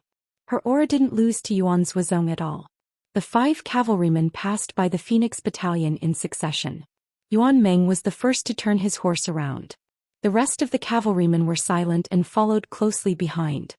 Chapter 665. In the cold and cheerless imperial palace, after the autumn rain, the autumn wind brushed the autumn leaves. The newest imperial concubine, Yen Dongwu, sat under a parasol tree and told her mother-in-law some interesting anecdotes from the streets. Nothing was taboo. The relationship between mother-in-law and daughter-in-law was harmonious, far beyond what people outside the palace could imagine. This talented woman of northern Liang, who was only slightly overshadowed by Zhou Xian, smiled as she spoke of the matter of writing a poem on a red leaf. That gentle, courteous and thrifty, scholarly prince immediately picked up a piece of wutong leaf that had just drifted down and didn't have time to sweep it away. He stood up with a serious expression and bowed with his hands clasped in front of his chest. "Wife, please write a poem for me." Empress Zhao Ji, who was sitting to the side, was wearing a phoenix coronet. Although her appearance was average, she was extremely dignified and elegant. She was deeply respected by the emperor. For so many years they had treated each other with respect. In addition to working diligently, the emperor of the Zhao family would occasionally personally draw her eyebrows when he was in the mood. As for Zhao Ji's method of managing the harem with both strength and gentleness, it really made all the favorite concubine's hair stand on end. Not long ago there was a concubine who was banished to the cold palace.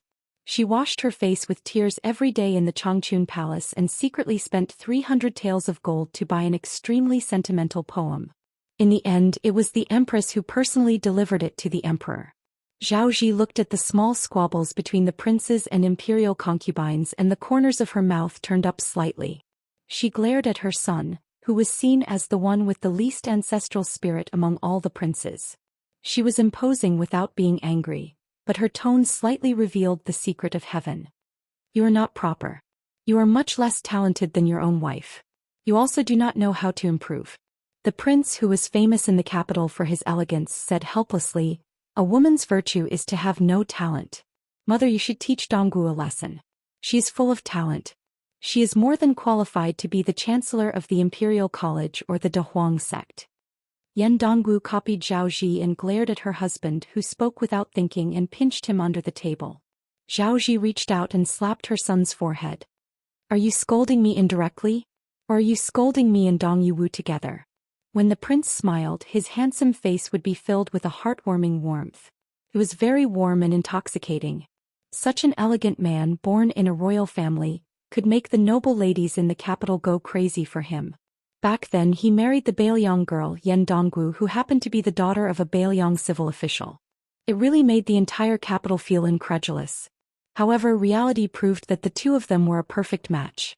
Yen Dongwu had appeared at the palace banquet several times, and no one could find any fault with him. This made many old foxes who had lived in the capital for a long time feel gratified. The prince held Yen Dongwu's cold hands and faced Empress Zhao Ji. He smiled and said, "I have scolded both of you. Both of you are very talented. You are also a good-for-nothing who brought shame to my mother. You are the two women I love the most in the world. I love my mother more when I am with my mother. When I am at home I love my wife more."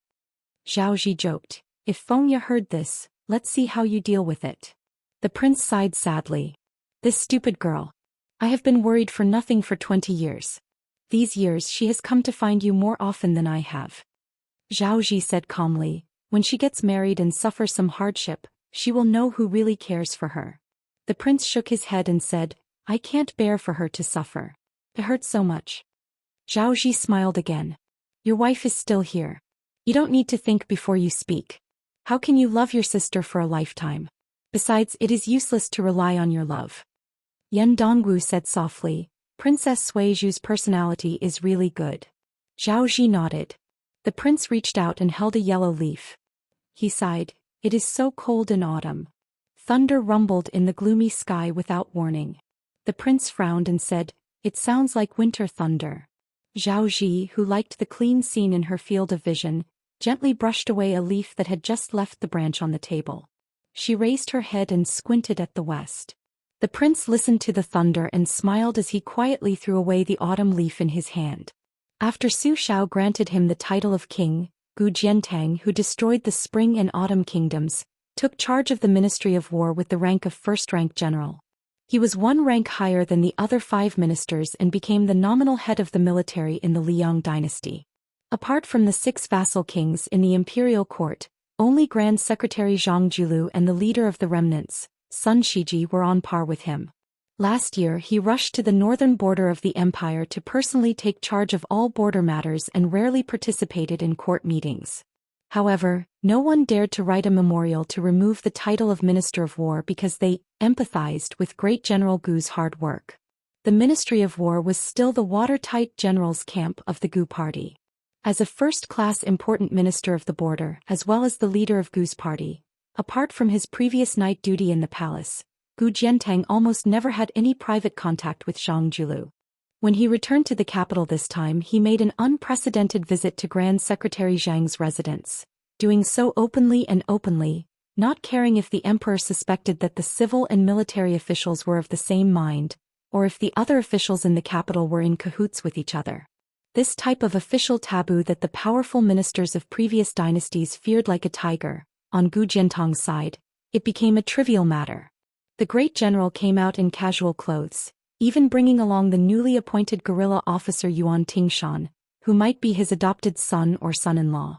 On the same street, there were many pairs of eyes staring fixedly from behind the doors of most of the important ministers' residences. When Minister Gu walked out of the blue-eyed Grand Secretary Zhang's residence in large strides, they quickly reported to their masters who were waiting for news. No more, no less, exactly an hour. It wasn't even enough time to drink 2 pots of tea.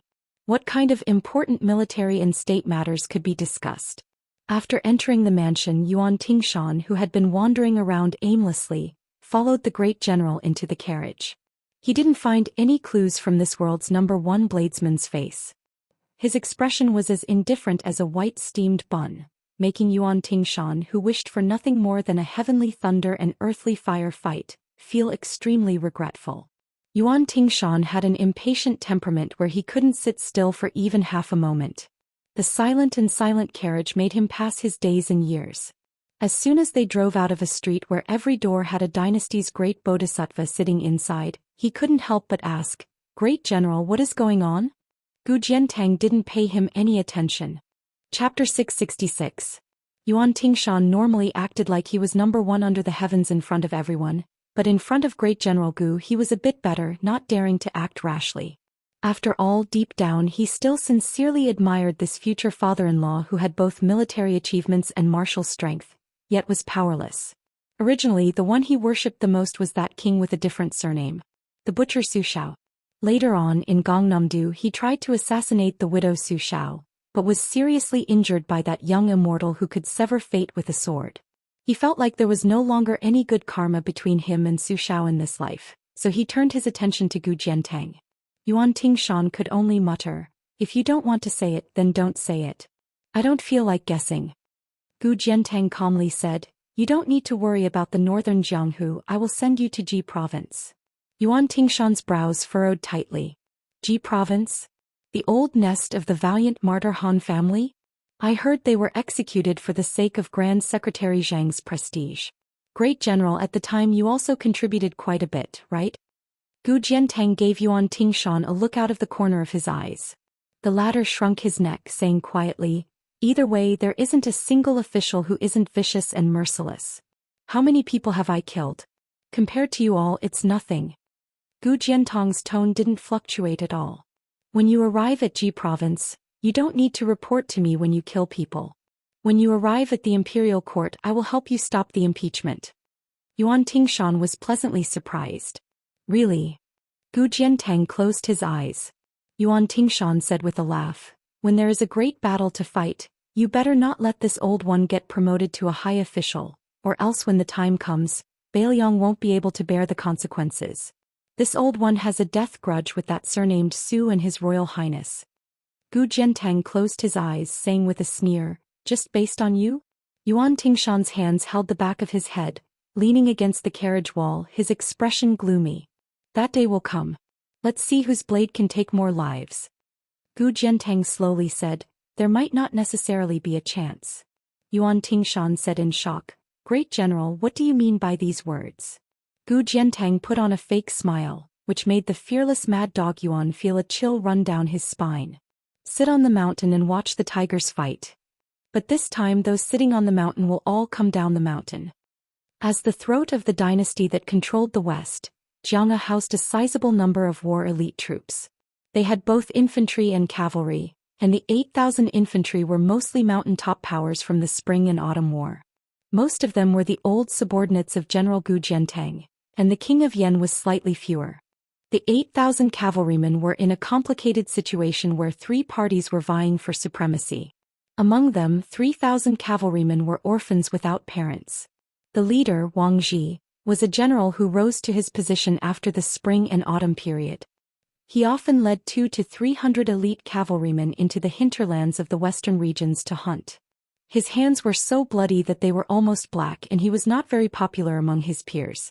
Currently, he was leading 3,000 cavalrymen to kill a group of highland bandits. Other than that, although the general in charge of the 3,000 cavalrymen was not a member of the Gu party, he was a relatively orthodox member of the Ministry of War. He relied on his connections in the capital to climb up the ranks. He belonged to the foreign faction of the Sword Garret. The remaining 2,000 cavalrymen were born and raised in Swords Gate. Cavalry General He Yen had always been a fence-sitter, and he had been living a difficult life. He did not have many men under him, and he had such a spineless leader. Although the 2,000 cavalrymen were strong, they could not gain much from him. What was strange was that the various factions of the Sword Garret were intertwined with each other, and these 2,000 cavalrymen were not willing to cross the wall. The Gu party's General Yuan Daiqing was the nominal commander of the Sword Garret. Today he watched as the 2,000 cavalrymen left the Sword Garret without permission. He had already cursed the 18 generations of He Yan's ancestors in the barracks. He was about to ask his trusted aide to write an impeachment report to the Ministry of War, accusing He Yan of leaving the Sword Garret for no reason. But when Yuan Daiqing was about to finish the report, he stopped. He Yan was the most cunning and slippery person. Why did he suddenly take the wrong medicine? Earlier, when he had personally gone to intercept them, the 2,000 riders had charged straight out of the city. They had the arrogant attitude of wanting to kill anyone who blocked their way. This made Yuan Daiqing almost think that there was a mutiny and could only avoid them. At the time he was only glad that he had caught something on them. Now that he thought about it, Yuan Daiqing calmed down and his abacus sank deeper. He picked up the memorial from the desk and slowly burned it with a match. He said to the startled scholar, "Change it to a secret letter. Find a trusted courier and send it 500 miles to the capital. Personally hand it to the minister." At this time, a dusty man with a clean face and no beard broke into the tent. Yuan Daiqing was angry at the incompetence of his guards, but when he saw the man's face he was surprised and nervous. He was about to say something to please the man, but the eunuch stomped his feet and pointed at Yuan Daiqing's nose and scolded, "Useless thing, why didn't you stop He Yan's 2,000 cavalrymen?" Yuan Daiqing was stunned. He was thinking about how to remedy the situation. The eunuch who served the empress for many years in the palace waved his sleeves and left. He left a sentence that made Yuan Daiqing's legs go weak. "Yuan Daiqing, you'll be kicked out of the sword pavilion. Useless." The baffled Yuan Daiqing stood rooted to the ground. After a long time he came back to his senses. There was no third person in the tent. This general with real power only dared to curse in his heart, "Son of a bitch, do you have balls?" Outside the sword gate, 2,000 cavalrymen galloped like a flood. In the distance there was a man with a head full of silver hair. He was wearing a bright red coat because of the gallop. He was extremely arrogant. He had stopped Chao Chongqing 3 times in the Liang Palace. Once, the eunuch was only 100 steps away from His Majesty. But he was still stopped by the head of the eunuchs in the world. Previously, when Bai Hu came out of the Bailiang Palace to get married, it even alarmed the king of Bailiang. Su Shao asked with a smile, "She's married already?" Bai Hu said calmly, "Take a breather. I'll be back soon." Su Shao put his hands in his sleeves naturally and asked, "It doesn't count, right?" Bai Hu nodded, "Of course." On this day, Nangong Push, who was known as the most beautiful woman in the world, left Liangzhou and disappeared. Almost at the same time in the vast western region, a horse was riding slowly. The man in white held a dark purple spear in his hand. The spearhead was not inlaid, making the spear look more like a stick. The name of the spear was Plum Wine. Chapter 667. He rode in the front. The hot wind in the desert blew against his face. The rope on his cloak gradually loosened and then fell into the yellow sand. It revealed a shocking bright-colored python robe. The eunuch was followed by 2,000 cavalrymen of the sword garret a full mile behind him. There was an iron law in the Liang dynasty that was clearly engraved on the dragon's steel. No eunuch was allowed to leave the palace. After the Liang dynasty became peaceful, there were only a few exceptions in the past decade or so. The first time was when Princess Sui Zhu sneaked into Beimeng. After the head eunuch of the Imperial Horse Directorate returned to the palace, he died not long after being entangled by his red threads. Another time was when he went to pick up the emperor's illegitimate son Zhao Kai. Even though it was the emperor's order, he still used half of his friendship. Mobilizing the 2,000 cavalrymen behind him that were only loyal to the royal family was still a quiet move by the emperor on the chessboard of the world. He also used half of the remaining friendship between master and servant. But Han Xianxia, the most powerful official whose real name was very unfamiliar in the court, didn't regret it, let alone think about the emperor's fickleness. The human cat Han Xianxia was greedy for power. Otherwise he would not have held power alone for so many years. However, he knew who he was greedy for. Back then, when the emperor was still the weakest prince, he was willing to die for the emperor. When the emperor sat on the dragon throne and had children, Han Xianxia chose to call him Great Master Zhao Kai from the very beginning. Han Xianxia was the son of that gentle woman. Han Xianxia had eaten a few meals personally cooked by her. He was not the least bit despised by her as a eunuch. The world bullied me, Han Xianxia, once, I will bully you all my life. If she respected me, I'll respect her 1,000 feet. She died early, so Han Xianxia repaid her kindness to Zhao Kai. Han Xianxia was never educated and didn't know many words. He also never cared about national laws or human relationships. The emperor and the prince Zhao Kai were the only rules. Han Daoist only cared about these two family rules in his life. Spurring his horse forward, Han Daoist saw the dense cavalry formation in front of him. The old eunuch, who did not carry any weapons, raised his hands and twirled 2 strands of silver hair hanging down from his temples. His hands were bound by 3,000 red threads. Once he killed all the rebels and traitors that the Beiliang had cultivated, he would be able to hand the job over to Hien.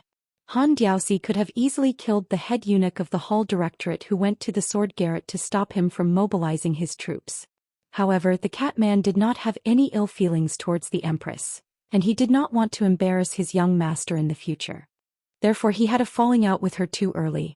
Thus he allowed Yuan Daiqing to go to the Sword Firmament Pavilion and look for the good-for-nothing Yuan Daiqing. He charged towards the 3,000-strong cavalry without slowing down, still in the mood to smile and say, "Black monk, don't let our disciples die here. Otherwise, as the great teacher, this old servant will tear you apart even if it means risking my life." Wang Ji, the cavalry general on the opposite side, did not relax even when facing Han Daoist. Not only because he had guessed the identity of the old eunuch, but also because he knew what he was doing. Treason. Wang Ji lowered his head and touched the saber that he had kept for many years.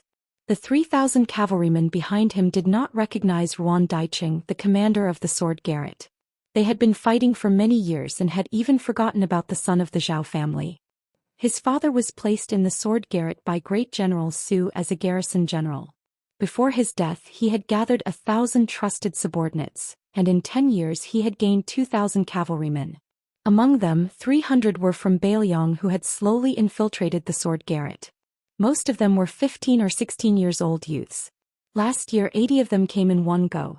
In the quicksand of the western regions, 800 miles away from the Sword Gate Pass, Wang Ji saw the human butcher for the first time. Wang Ji knew that it would not be long before he could use his father's treasured saber, the Beiliang saber. Wang Ji tilted his head and spat on the ground, silently pulling out the Beiliang saber. 1,000 cavalrymen retreated abnormally, while 2,000 began to charge. This was an interception that risked countless lives to stop a finger-profound level expert. Wang Ji still wanted to become a famous governor of the border, a great general who could intimidate the Great Desert. If he really died here, he would definitely regret it. But since he was reincarnated and had the same surname as his father who used to be a Beiliang soldier, he had no regrets. The plum wine was in his hand. The man who did not drink took the water pouch from his waist and drank a mouthful. Some people said that he was the best general who could turn something rotten into something magical since the emergence of large-scale cavalry battles. He was invincible in cavalry battles with more than 100,000 soldiers. Even the current emperor praised him as the white-clothed warrior immortal who could not be compared to all the other officials in the court. In the army of the Liang dynasty, who was the best in martial arts? Originally, most people said that General Gu Jiantang was better. Since he fought 2 battles with Beimang Hong Jingyan and the ancestor Bronze Man, he had become the new immortal of spears, vaguely surpassing Gu Jiantang, who had extraordinary saber skills. Qin Zhibao stopped his horse and turned around. A small group of cavalrymen followed behind. The horses under them were exhausted after a long chase. They saw the leading woman with a sword on her back, covered in dried blood. Qin Zhibao's bitter smile flashed across his face. Chapter 668. He turned his horse around and lightly tossed the water skin to her. Unfortunately, she didn't catch it. The two of them were 50 paces apart. Qin Zhibao laughed. You guys don't even consider physical strength. Even 2,000 riders may not be able to stop me. The woman who hadn't slept for 2 days said coldly, the 600 iron Buddhas that Dian Xiongzong deployed and the 800 crossbowmen sent by Wei Fuqing are all dead. They're really promising. They're all wearing Beimang armor. Qin Zhibao said lightly, what's the point of killing them? They didn't rebel. They just happened to appear in the western regions. Su Weisheng calmed his breathing. Qin Zhibao wasn't in a hurry to make a move. He still reined in his horse and stopped.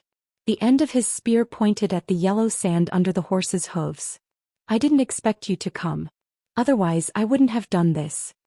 Su Weisheng said sarcastically, there's a battle that Qin Zhibao didn't expect? Qin Zhibao said indifferently, I did, but I didn't want to admit it. I don't know why, but every time I think of a situation that I don't want to happen, it always happens. There's no exception this time. Su Weisheng asked directly, are you really going to rebel against Bailiang?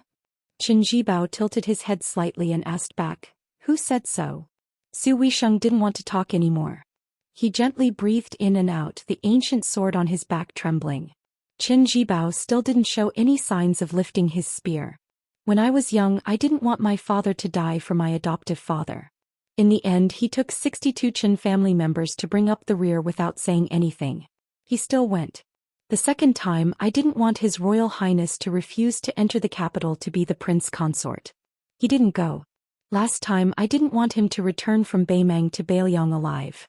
He survived. This time, I didn't want to see you, but you came. Qin Zhibao finally mentioned the plum wine. All these years I didn't do anything. I just wanted my foster father to slowly grow old and die in the position of king of Bailiang. Now I still don't want to be a disloyal and unjust traitor.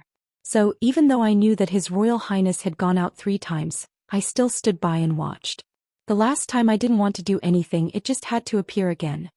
Qin Zhibao bent down and took out a spearhead from his hanging pouch. He inserted it into the already incomplete plum wine. When he lowered his head, the man in white said slowly, I know that the maiden Wutongan Blue Bird is the daughter of spear immortal Wang Xiu. I knew that the instant spear was left in the armory. She was groomed to be a death warrior to be used to kill me in the future. I was very clear about that. Su Weisheng, since you are the death warrior who has been hiding for more than 20 years, I, Qin Zhibao, will let you die today. After all, the last man you saw before you died was me. I will take your corpse to Western Shu and be the princess of Shu for 10 years. This group of horses held the silver bottle that was about to overturn the current power structure in the western region. They actually stopped their horses heading west. The place where they stopped was between the Sword Garret and the Quicksand. Behind the group of horses was the Iron Gate Pass recorded in the Spring and Autumn Chronicle. The pass was built by the Emperor Qin. The cliff was like an axe and the stone was like iron. This was a steep canyon that was 20 miles long upstream of the Jiao River. It was an important passage from the western region to the eastern region. Every time the situation in the Central Plains was stabilized, they had to pass through the north and south of Tianshan. The armored soldiers of the Central Plains had to pass through this place. Every time the horse galloped to the west, it symbolized the power of the Central Plains. Every time they retreated to the east, it meant the collapse of the Central Plains. Prince Zhao Kai got into the carriage and sat on the coachman's seat. The talisman general in golden armor stood guard beside him. When he saw a dusty old monk in black coming from the north, he smiled brightly. It was his second master, the sickly tiger Yang Taisui. When the old monk saw that Zhao Kai was safe and sound, he felt relieved. He did not say a word to his disciple who had the potential to become a Buddha and stop the process of destroying Buddhism. He only put his palms together and bowed to the Bodhisattva. Then he silently turned around and headed east. Less than half a mile away, with a saber and a sword, Su Fengnian urged his horse straight to the Iron Gate Pass. Any prince could rush to the western region to accumulate merits and pave the way for his future ascension to the throne. They could also allow a prince to be the king of Shu who broke the ambush line of Bailiang in Nanzhao. However, a prince could not be the king of Shu after achieving great merits and then sit on the throne by destroying Bailiang. Moreover, this prince was Zhao Kai, the one Li Yishan wanted to kill. In front of him, an old monk rushed toward him. Using the great Buddhist supernatural power, he kept whispering to the hereditary king of Bailiang, Su Fengnian. Anyone can die. I can die. I can die. I can die. I can die. I can die. I can die. I can die. I can die. I can die. My 216 retainers can die. Only Zhao Kai can't die. I can escort Zhao Kai back to the capital and go to the Bailiang Palace to ask for forgiveness. If you insist on killing Zhao Kai, who has the emperor's order and is blessed by fate, do you know what will happen to you? The old monk floated over. *CKoff. Su Fengnian, who had always been able to remain calm in front of his enemies, suddenly had bloodshot eyes. He angrily said, Yang Taisui, the first person I'll kill today is you. Do you still remember the white clothes case in the capital? I would rather die in the process of practicing my saber than be a useless king of Bailiang in the future. I want to kill you bastards with my own hands. Chapter 669. Qin Jibao was in the front when he left the small manor surrounded by willows, followed by the tide-listening pavilion with Bai Huer's face. Su Xiao came to this quiet manor without a tree outside the outer wall. Most of the servants in the manor already knew that there was such a person who could make General Chen, who did not like to joke, become abnormal. After sending the old man away last time, he was obviously in a good mood. Some time ago they were still guessing if the old man could be the administrator Li Gongda, but they felt that it did not seem like it. Sir Li seemed to have a bad reputation. With General Chen's temper and status, he would not deliberately flatter him. After guessing, they could only think that it was most likely an old general who had retired from the Northern Liang army. Perhaps he was General Chen's old subordinate. Only the old manager of the manor guessed the truth, but he did not dare to spread it. This time the Prince of Northern Liang came in person, and the old steward did not spend much effort. He still received him under the shade of a tree in the backyard and asked Lu Xi, who he had met before, to bring him the fruits and snacks made by the manor. After Su Xiao ate a little, he stood up with a smile and asked the maid to lead him to Qin Jibao's study. The young girl, Lu Xi, did not dare to make a decision on her own, but she could not directly say that General Chen's study was not cleaned by the maids. It was all done by the general himself when he came to the quiet manor to recuperate. Being influenced by what he saw and heard, it became an unwritten rule that the servants did not go to the general's study. Even if the door of the study was open all year round, even if it was covered in dust, no one would go. The maid was in a dilemma. The steward, who was waiting quietly in the distance, quickly trotted over and personally led the general to the study. When they reached the door, the old steward quickly walked away with the suspicious maid, Lu Xi. Su Xiao crossed the threshold with his hands behind his back and walked to the study desk. He saw a blank piece of paper on it. When a woman married and left home, she would bring her dowry. When a man went out, he did not marry into anyone's family. Naturally, he would be alone. The lychee finally left the branch. Su Xiao put the paper in his sleeve and said softly, "This is good." Su Xiao looked around. The bookshelves were filled with precious military books and historical records that had been collected. They did not use red sandalwood and yellow rosewood as bookcases to collect them. It was obvious that they wanted something that could be flipped through and read at any time. Su Xiao was in a daze for a while and thought about the past. He remembered that Jibao was a very naughty child when he was young. He liked to ride on Brother Chen's neck and pull his beard. When he was young, Su Xiao himself often carried him around the barracks. This little bastard was full of bad ideas. He would hold it in before he was carried, but when he was halfway through, he would piss. Since when did he become so taciturn? It was probably on the day that Zhibao knelt at the tomb and buried his head in the yellow soil. Even Su Xiao did not know whether the child cried or not. Later the Bailiang army began to grow. Their iron hooves broke the gallbladder of the 6 kingdoms. Afterwards they were ordered to enter the capital. Before the father and son met the emperor, Su Xiao had a frank conversation with him. He asked if he wanted to go to Bailiang and become a king with a different surname. He, Su Xiao, could retire in the capital and become the minister of war. Qin Zhibao would go to Bailiang and become the only king with a different surname. He would control the throat of the northwest for the dynasty. At that time the emperor also had the same idea. However, that time Qin Zhibao did not agree. He said that the capital was not safe and he was not at ease with his foster father being his hostage. Later on, when they arrived at the imperial court, the emperor probed again, whether intentionally or not, asking Qin Zhibao if he was willing to work together with the king of Yan to wipe out the barbarians in the south for the imperial court. This was practically establishing 2 kings with different surnames, scaring all of the civil and military officials until their faces turned pale. Even Gu Jiantang, this type of great general who was extremely good at maintaining his composure, immediately flew into a rage. He abruptly swung his sleeves and turned around. The king of Yan raised his head to look at the roof beams of the great hall, not saying a single word. The old Grand Secretary, the current Grand Secretary Zhang's respected teacher, the leader of the civil officials, knelt on the ground and did not get up, continuously kowtowing until blood flowed endlessly, admonishing the emperor that he could not go against the rules and bestow rewards. That year, white-clothed Qin Zhibao was only 17 years old, Su Fengyan only about 8 years old. During these years, Su Xiao began to be unable to see through what this foster son of his wanted, unable to understand where his bottom line was. The more Qin Zhibao had no desires, the more prepared he was, the more Su Xiao didn't dare to easily die of old age. It was because the butcher knew that once he died, Qin Zhibao, who didn't seem to fight for anything, would be able to obtain everything. When that day truly arrived, a Bailiang between the cracks might not be able to satisfy Qin Zhibao's appetite. Back then, why did the newly ascended Zhao family son of heaven confer Qin Zhibao the title of vassal king? On the surface he was magnanimous, rewarding meritorious service, not minding the 2 kings of different surnames cooperating with each other in the north and south. But wasn't he also trying to have the father and son mutually restrict each other? Su Xiao didn't doubt at all that the independent Qin Zhibao didn't want or couldn't contend for the throne under the heavens. Su Xiao walked out of the manor muttering to himself, "I hope there's still time for both sides." He returned to Bailiang Palace. In the Great Hall there were no armored guards or murderous auras. Half of the 6 adopted sons had come. Qi Dangua, who carried the banner, Yi Shizhen, who studied under Yang Kai Zhao Chongling, and Yao Jian, who was skilled in green bag geomancy and dragon seeking. Qin Zhibao, Yuan Zuozong, and Chu Lushan were no longer in Bailiang. Only the 4 of them were left.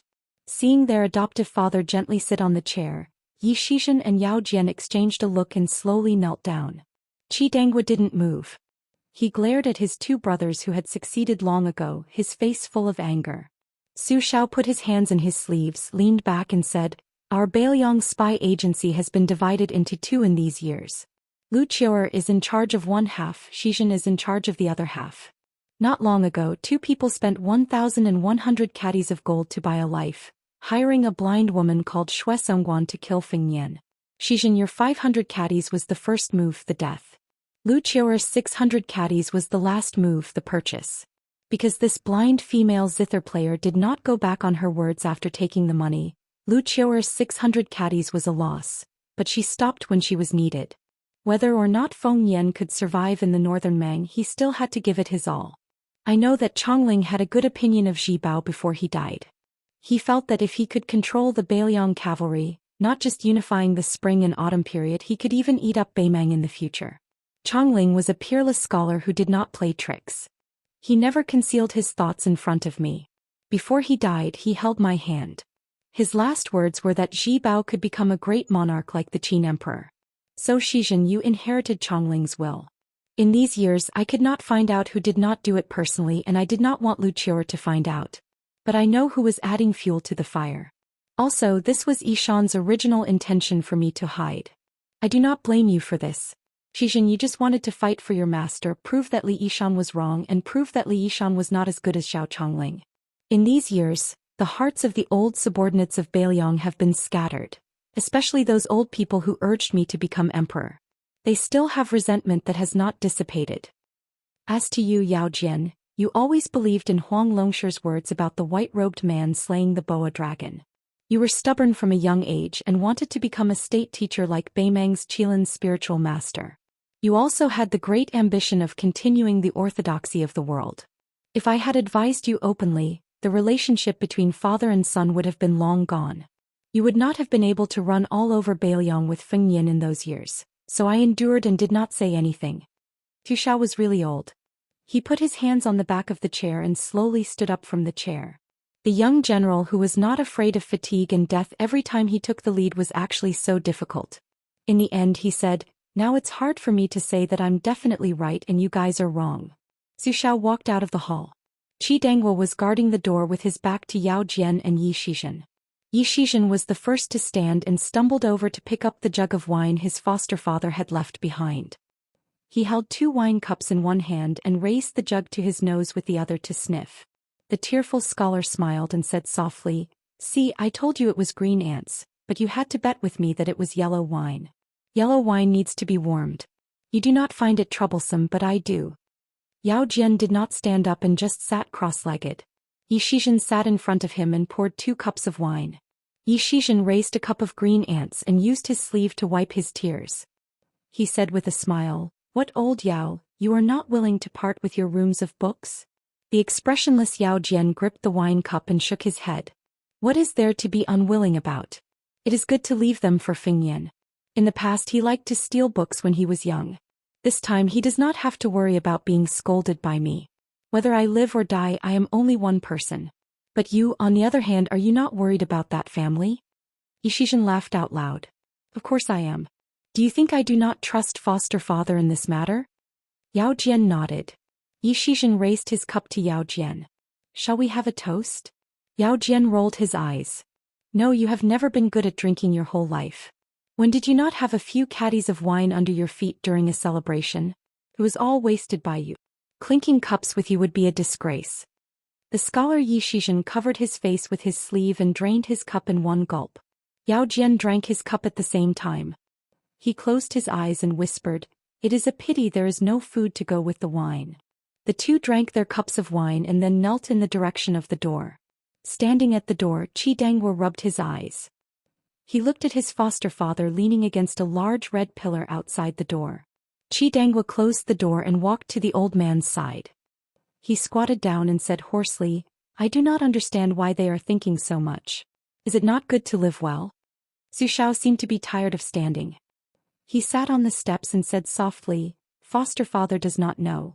The people who can tell me the answer like Chongling and Yishan have all left." Chapter 670. The Iron Gate Pass between the quicksand of the Sword Garret gathered the best masters in Jianghu in the past 100 years. The number of masters was enough to shake the Jianghu of Liyang and Beimang. Almost all of them had the mentality of fighting to the death. This was very different from when Chao Chongqing and Dong Tai went to the top of the martial emperor city. At that time there were many hidden masters, but only 2 people actually fought. They just watched from the sidelines. Compared with the Iron Gate Pass, which was extremely strange to the Jianghu of the Central Plains, it was a far cry.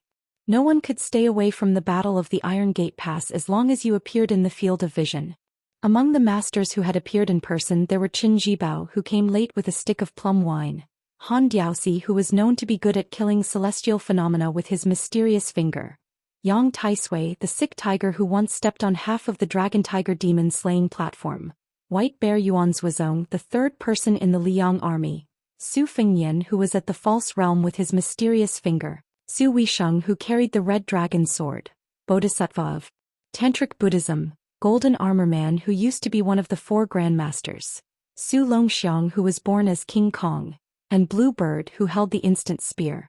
They were doing the shocking business of plotting and quelling rebellion. The people who were killing each other were the princes who were likely to sit on the dragon throne and the next king of Beiliang. This was a chaotic battle that would soon determine the future of the western region and western Shu in Beiliang. No one dared to say that they would be the last one to laugh and survive until the end. Su Fengyan rode in the front. 12 flying swords with perfect sword embryo formed a thunder pool sword formation that he stole from Dong Tai, the god of peach blossom sword. He crashed into the old monk in black Yang Taisui, who was the main accomplice of the white-clothed case in the capital. Yuan Zhuozong urged his horse to follow closely behind to support his royal highness, but the distance between them was 50 paces apart. Along the way, the two-faced and four-armed otherworldly item in the red robe finally revealed its ferocious appearance. It bypassed Su Fengyan and the black-clothed monk and dashed straight toward the entrance of the Iron Gate Pass. Its goal was very clear. Whoever was suitable to be used as food, it would absorb their blood, flesh and qi. The fifth raccoon was a good example. At this moment the Een item's nascent core's dual-faced golden eyes were shining brightly, showing a different aura from ordinary filth. Blue Bird tilted her head for an instant and urged her horse forward. She still did not pay attention to the famous black-clothed imperial tutor. She directly led the 800 white horse righteous entourage to kill the 200 imperial guards. In the Ruran Mountains before the battle, her young master smiled and said that he would give the fifth raccoon to her. Blue Bird did not doubt that her young master could take the fifth raccoon's head. Today her young master was entangled with Yang Taisui, so she would not do anything unnecessary. The black-clothed young man had already abandoned his horse and walked on foot, but his body was like rolling thunder on the ground, far surpassing the galloping horse. Once again he showed what it meant to take the lead in a battle. Wang Chong of the Phoenix Battalion stood side by side with the warhorse and his royal highness. He subconsciously glanced at them and clenched his spear, whispering, "Lin Heng, watch carefully." This time his highness single-handedly took on the bald donkey Yang Taisui. He didn't let us down. Quickly leaving his royal highness Yuan Zhuozong and the black-clothed monk behind, the white horse righteous entourage began to charge. Their blood was boiling and they were almost trembling all over. 700 of them had previously followed this unscrupulous young master who had never set foot in the military camp. They all said that other than bullying Miss Xueling, he only had the ability to spend money in brothels. Over the years, who didn't feel suffocated? Along the way to the west, the Bailiang young master who carried a saber and a sword did not say a word. He did not even think of saying a few words that were friendly and approachable. Fortunately, on the surface he did not show any friendliness. Just when they were 2 miles away from the Iron Gate Pass, he said in a deep voice, "Today, follow me to kill Prince Zhao Kai of Liyang." They were 200 steps away from the enemy. Yuan Meng let out a furious roar. "White horse righteous entourage. Fight to the death." The 200 imperial cavalry began to charge at the same time. None of the 16 golden-clothed bodyguards were left behind. They all mounted their horses to meet the enemy. Zhao Kai sat on the coachman's seat, squinting his eyes and looking into the distance. The talisman General Golden Armor stood quietly in front of the carriage with both hands holding the quaint sword hilt and inserted it into the ground. This ferocious sword was exchanged with the lives of the whole family of a famous swordsmith. The puppet in the golden armor was a great guru who was skinned by Han Diaosi. Its combat power alone was enough to crush the other 4 abandoned talisman armors. The female bodhisattva of Tantra in a snow-white cassock made a mudra in front of her chest with one hand and held a bottle with the other hand. The yellow sand spun crazily a few feet above her palm and gathered into a tower. It gradually formed a star vortex. Zhao Kai held the horsewhip tightly and stood up. He took a deep breath. "Will I die here?" The sturdy horsewhip in his hand suddenly broke inch by inch. The prince sneered in a low voice, "How can I die here?" Chapter 671. The history books, especially the unofficial history books, like to describe those fierce generals as the enemy of 10,000 people, but no one would take it seriously. However, the saying that the enemy of 1,000 people did exist in the army of the Liang dynasty. Although it was rare, there was a precedent. When the Su family wanted to establish Western Shu for the emperor, except for the king of Western Shu and a large number of officials, they swore to defend the country. They would rather die than surrender to the Liang dynasty, and they would rather die than flee to the imperial city. The Sword Emperor of Western Shu, as a member of the royal family of Western Shu, guarded the city gate with his sword. Unfortunately, after the battle he was first exhausted and then crushed to death by the Bailiang cavalry. In that battle the Sword Emperor of Western Shu killed 800 men in 3 hours. After he died he was trampled by the horses. Then Chu Lushan put a flag on the corpse. The long chaotic wars of spring and autumn caused the soldiers to gain a lot of experience in fighting against top-class martial artists in the martial world. They had to exhaust their opponents before their morale collapsed and not give them a chance to catch their breath. These precious experiences that were gained by piling up corpses and lives were passed down from the old soldiers to the new soldiers, generation after generation. Wang Ji, as a general of the Sword Garret, was in the south of western Shu where the Sword Emperor died. Needless to say, Bailiang had Qin Zhibao and Yuan Zuozong who survived in the imperial concubine's tomb. They could be said to be worthy of being the enemy of 1,000 people. Naturally, they often used these brilliant figures as imaginary enemies to train the cavalry. However, the fierceness of the red python-robed eunuch and the craftiness of his killing methods still made Wang Ji a little unprepared. Han Diaosi rushed in a straight line, his red python robe fluttering in the wind. Thousands of red threads appeared on his hands, and he could easily take people's heads and cut them into pieces. Except for Wang Ji's Bailiang saber cutting off some of the red threads and a few capable generals who luckily survived, no less than 30 cavalrymen were strangled by this human cat. Fortunately, the cavalry battle formation did not pursue multiple rounds of killing from the beginning. They wanted to be firm. Even if they had to give up a part of the advantage of the cavalry's impact, even if they had to give the 2,000 cavalrymen behind Han Diaosi an innate advantage, they had to try their best to circle around and stop this old eunuch. The secret order Wang Ji received a few days ago was very simple. It only had 2 words: delay. What?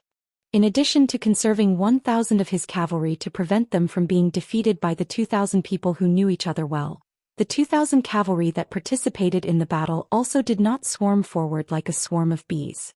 Instead, they were divided into 20 cavalry groups of 100 men, striving to advance and retreat with a sense of propriety, so that the advantage of numbers could be fully utilized to the extreme. Wang Ji had already had 3 hurried exchanges with Han Diaosi. The first time he used his saber to block the enemy, and the other 2 times he bent down to pick up the spears of his fallen comrades. The last time he threw his spear back to chase after the red cat and threw it behind him. One of the spears was actually wrapped around the back of the spear as if it had grown eyes, directly twisting the spear into pieces. Wang Ji threw the spear for the 3rd time, directly abandoning the man and killing the horse. The frighteningly red cat unexpectedly reined in the horse and leapt into the air, dodging the flying spear. It even pulled the heads of the surrounding 5 cavalrymen into the air. Wang Ji's eyes were bloodshot as he cursed, "Motherf **, you're not human at all." Behind Wang Ji, there were 8,000 horse hooves stomping on the ground. Wang Ji made a hand gesture, and the 1,000 cavalrymen who were motionless split apart like a flood, bypassing the reef in the middle of the river and rushing towards the 2,000 cavalrymen led by He Yan. In addition, the 6 cavalry groups that were on the periphery could not immediately surround the killer cat to engage in a fierce battle. Wang Ji carelessly rubbed his cheeks, spat out a mouthful of bloody saliva and said fiercely, "If I don't die this time no matter what, I will ask the king of Bailiang to be the general of 10,000 cavalrymen." Qin Zhibao said that he wanted to kill Zhou Xian and bring her body to western Shu to proclaim himself as the king. He did not have the slightest intention of showing any mercy, nor was he sloppy at all. Every time the plum wine came into contact with the ancient crimson feather sword, this famous sword would explode with a series of clear and melodious sounds like the roar of a dragon, trembling and melodious. Every time they collided, Zhou Xian, who was holding the sword in her right hand, would violently shake her right sleeve. The profundity of the plum wine was not limited to this. Every time Qin Zhibao struck out with his spear, it seemed gentle without the slightest bit of anger. But every time he shook his sleeve, the elite cavalrymen of the Great Snow Dragon Cavalry would suddenly die for no reason. Clearly, before they could get within 20 steps of the 2 of them, they died cleanly as if a spear had pierced through their chests. They did not even have the time to feel the pain before their bodies flew backwards, falling into the yellow sand. Qin Zhibao suddenly swung the plum wine, sweeping it out horizontally. The ancient crimson feather sword in Zhou Xian's hand drew a frightening arc that would definitely break an ordinary famous sword. The 2 cavalrymen behind Zhou Xian and her horse were once again mysteriously killed. Before they fell off their horses, their bodies in the air were exactly the same as the ancient crimson feather sword, drawing an arc in the air. Lightly taking back the plum wine, Qin Zhibao pointed at the ground, and the tip of the spear spun out a flower. Looking at the woman who was spitting out blood, he lightly smiled. This is the time when the plum is still young. You really don't plan on extending your left hand? The second sword of Taoism, the ancient crimson feather sword in the end, is still the word order. Su Weisheng did not make a sound. Qin Jibao turned his head to look at the Iron Gate Pass. I originally wanted to go there and cut down the python and dragon and then enter Shu alone. This way no matter who it is acceptable. The plum wine in his hand gradually turned a deep purple. Su Weisheng threw the ancient crimson feather high into the air. High into the clouds, it attracted the heavenly thunder. Su Weisheng was just about to blurt out the word, order. A spear pierced through the abdomen. Qin Jibao pulled out the plum wine, drawing a stream of blood from the woman's body. His face was expressionless. Su Weisheng was still trying his best to say the word, order. Then the white-robed man spun to the end of the spear and knocked him off his horse. It seemed like he was showing mercy, but in fact this plum turning from green to purple was the real killing move. At this moment, a woman was flying south on her sword. Behind the woman was a green-robed Confucian scholar leisurely following. The young woman was extremely beautiful, and the way she rode the sword was like a carefree immortal.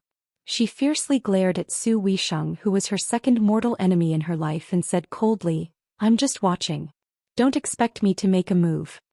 On the other hand, the middle-aged Confucian scholar who had dominated the world chuckled and said, "The plum wine goes best when it's purple." Chao Chongqing floated over and supported the woman whose soul was swaying unsteadily. He pressed down on her heart meridian, gently inserted a pill and gently put her down. Only God knew if she was dead or alive. He was just doing his best. In fact, it was still difficult to escape death by forcefully attracting the heavenly tribulation. Death warriors deserved to die. If it wasn't for the fact that he had scouted this place and the yellow sand was thousands of miles long, even the land immortal Chao Chongqing wouldn't have been able to catch up. Chao Chongqing stood up and stretched out his hand, asking, "Confucian sage Qin Jibao, can you fight?"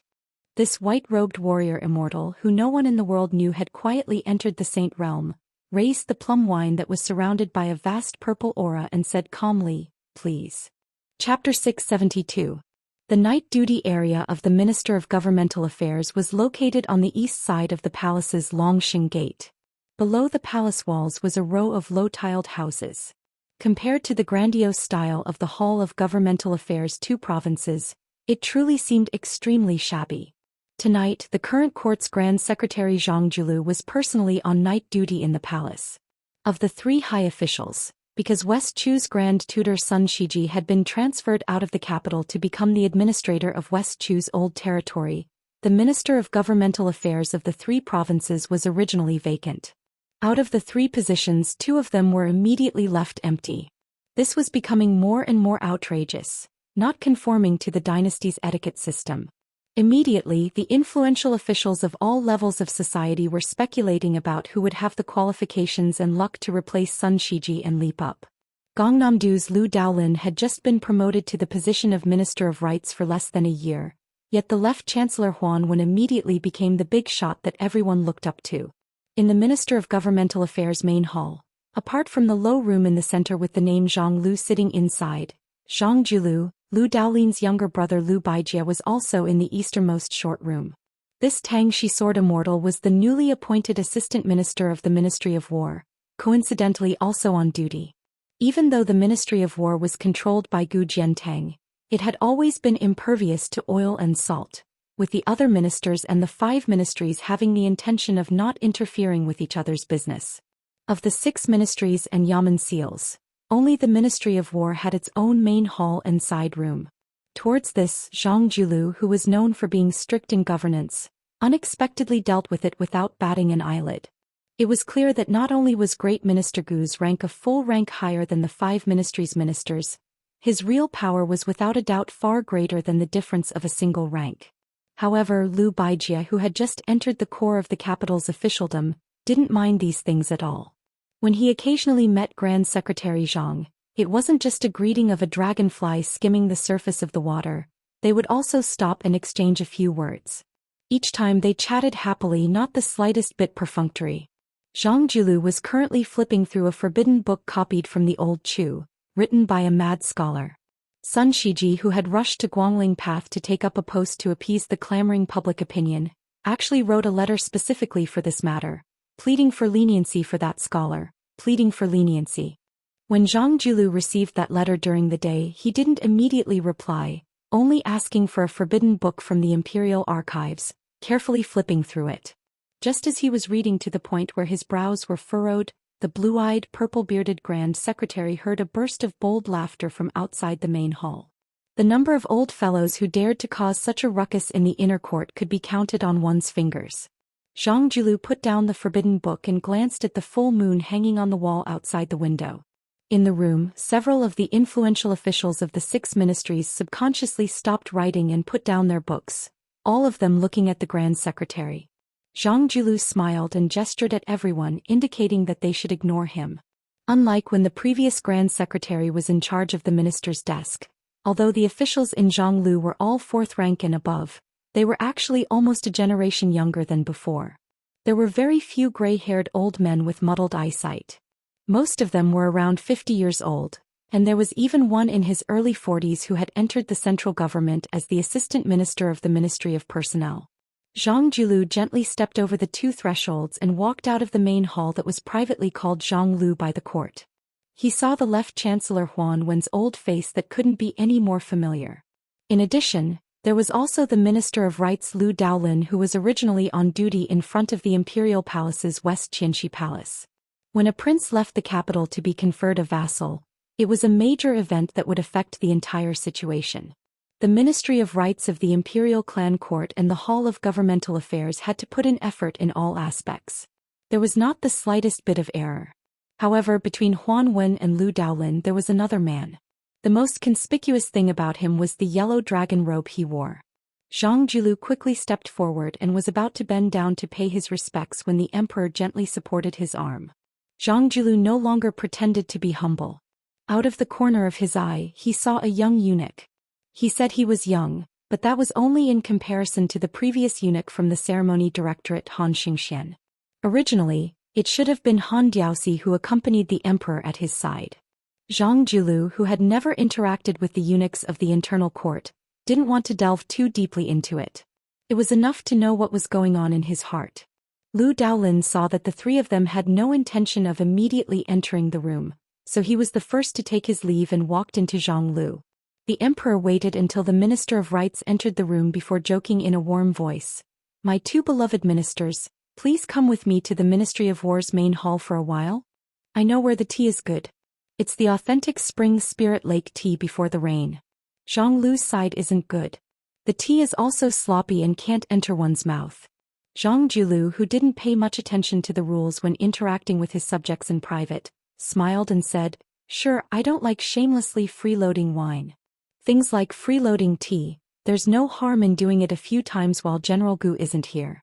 However, I reckon that Chancellor Huan won't be interested." Huan Wen glared at him and said, "Zhang Baiyan, you've only just seen His Majesty and you're already in a hurry to set me up?" Zhang Julu glanced unhappily at Huan Wen, who had his hands behind his back. "Such a strong aroma of wine, do you think I can't smell it? Since His Majesty has rewarded you with good wine, you should obediently shut up and drink your wine later. Don't get drunk and go crazy." Huan Wen, who was exposed by his bad friend, laughed loudly. The emperor of the Zhao family was also in a good mood. He walked with the 2 pillars of the country to the Ministry of War's East Wing main hall. There was a saying that there was a confrontation with Zhonglu here. With regards to these harmless disputes, the emperor heard them and dismissed them with a laugh. Even in front of Zhang Julu and Gu Jiantang, he could still casually tease them without any ill feelings. After crossing the threshold, they saw that His Majesty had personally come to the main hall. The officials of the Ministry of War in the outer and inner rooms all rushed out and knelt on the ground. The Assistant Minister of the Ministry of War, Lu Baijie, knelt at the front and his voice was also the most passionate and mellow. The emperor had everyone rise. He had no intention of lecturing them. He only asked them to return to their desks to deal with military affairs. However, he left Lu Baijie behind. The emperor of the Zhao family thought highly of this person. He had repeatedly ordered him to enter the palace to discuss military affairs. He had even asked sword fairy Tang Shi to teach swordsmanship to a few of the imperial grandsons. It could be said that the emperor's kindness was vast and mighty. This allowed Liu Baijie to quickly establish himself in the imperial court in the capital. No one dared to slight him. There was a huge painting of mountains and rivers hanging on the wall of the outer room. The emperor had the 3 dignitaries sit down and drink tea. He himself stood under the painting and picked up a slender red sandalwood pole. For the time being he did not point out anything on the painting. Zhang Jilu drank a mouthful of the goddess of spring bilyaconch, which had become a tribute tea because of a poem. He whispered to the left chancellor of the Imperial College, who was sitting on the chair next to him, "Drink further away. The aroma of the tea is all washed away." Huanwen retorted, "The room is only so big and the wine is so fragrant. Where do you want me to go?" After he finished speaking, he asked the attendant in the main hall to ask for an extra cup from the spring kiln. He handed it to the assistant minister of the Ministry of War, Liu Baijie, and said with a smile, "Sword Fairy Tang Shi, let's drink to our heart's content. It's 2 against 1. Someone has to scram, it should be that blue-eyed guy. Isn't that right?" Liu Baijie, who had the bearing of a scholarly general, took the cup with a smile and said softly, "I'll drink the wine. But if it's not right, left chancellor, I really don't dare to say." Zhang Jilu laughed angrily, "Each one is more slippery than the other. The left chancellor who carries the wind and moon on his shoulders? The sword fairy Tang Shi who is generous and unsophisticated? Why does it change when it comes to me?" Chapter 673. The emperor, who had left his servants and eunuchs outside in the middle of the night, turned around with a smile and asked, "Jilu, tell me more about the imperial examinations, north and south rankings, and the selection of soldiers. I have read the memorial. Although I can recognize all 60,000 words, there are still many parts one don't understand. Especially the part where the strong medicine will cure the illness, but after 100 years, we will see the shortcomings of the party. That memorial started strong but ended weak. It was not detailed enough, so I want to talk more about it tonight. Chancellor Huan and Assistant Minister Liu, don't be idle. If you have any ideas, speak. Whether it is tea or wine, I will give you all plenty. If you don't give me an explanation before dawn, don't blame me for being stingy. How much tea and wine did you drink? I will charge you according to the market price. Don't think about paying less." Zhang Jilu faced Huanwen and Liu Baijie and smiled. "How is it? Am I being unreasonable, or is your majesty being unreasonable?" The two nodded and smiled. "Your majesty is even more unreasonable." The emperor laughed heartily. "If it were anyone else, they would be praising me for being thrifty and diligent in governing the country." The emperor of Zhao waved his hand to signal for the servants to retreat into the room and close the door. He picked an expensive chair with exquisite workmanship and sat down. However, he still held the sandalwood pole in his hand and placed it on his knees. He received a cup of refreshing tea from Liu Baijie. They talked until dawn, but the 4 of them were still not tired at all. They were still in high spirits. In terms of diligent governance, the emperor of Zhao could indeed be ranked in the top 3 of all the emperors in history. Although there were still some details that were not mentioned, the emperor still stood up and rubbed his hands and feet. He walked to the giant painting with his back facing the 3 of them. He drew an arc at the intersection of Bailiang and Western Shu. He asked, "Are they all here?" Zhang Jilu said in a low voice, 60,000 cavalry. There are still 20,000 cavalry on the road." The emperor, who was using the wooden pole to point out the country, smiled and said, "There is not much difference between 60,000 and 80,000, unless 60,000 is 600,000. Zhang Jilu nodded. The emperor of Zhao threw away the pole and went to the table to grab a porcelain cup that had already turned cold. However, he did not raise it. Perhaps he was not in the mood to drink tea to quench his thirst. Or was he afraid that his subjects would see the details of his trembling when he raised his cup? He looked down at the teacup and asked softly, "Do you?" Zhang Jilu calmly shook his head and said, "Don't worry, your majesty. They won't fight." When the Zhao family's son heard this clear answer, he smiled and put down the teacup that he had never lifted. He raised his head and said, "You guys should rest early too." After Liu Baijie and the 2 old officials saw his majesty out of the main hall, they returned to the room alone and inadvertently looked at the table. There were still some ripples in the cup. No one would believe that a large net had been cast on the border of Bailiang. It could be said that all the old subordinates of the Gu party had come out.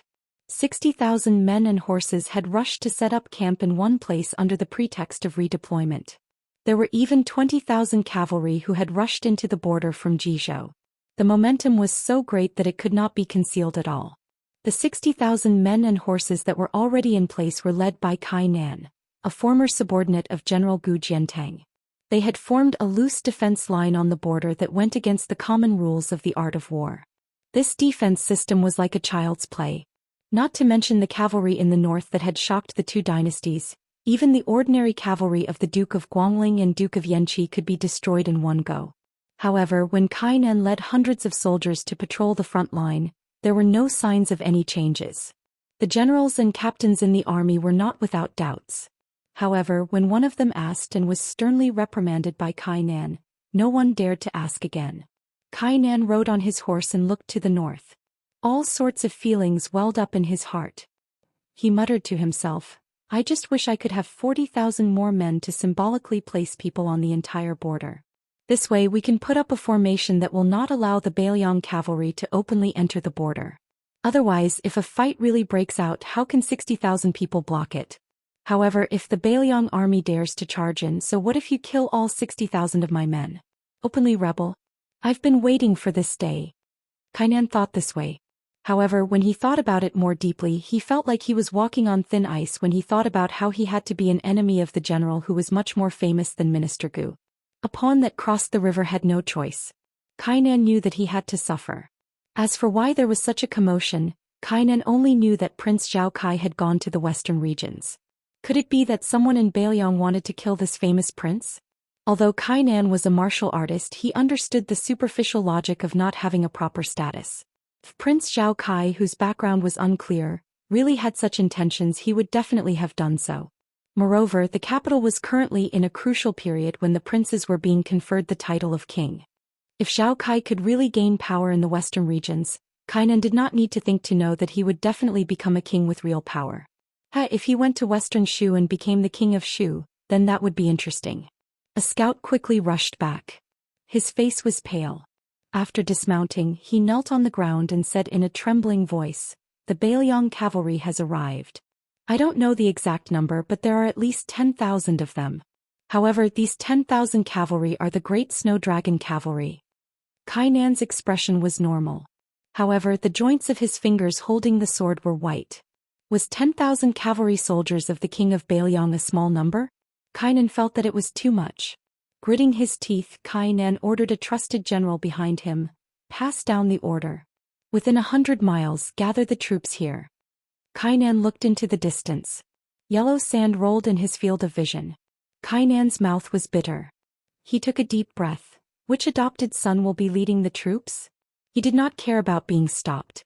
He insisted on leaving the soldiers behind and charged forward alone. When Kai Nan was half a mile away, he did not dare to take half a step forward.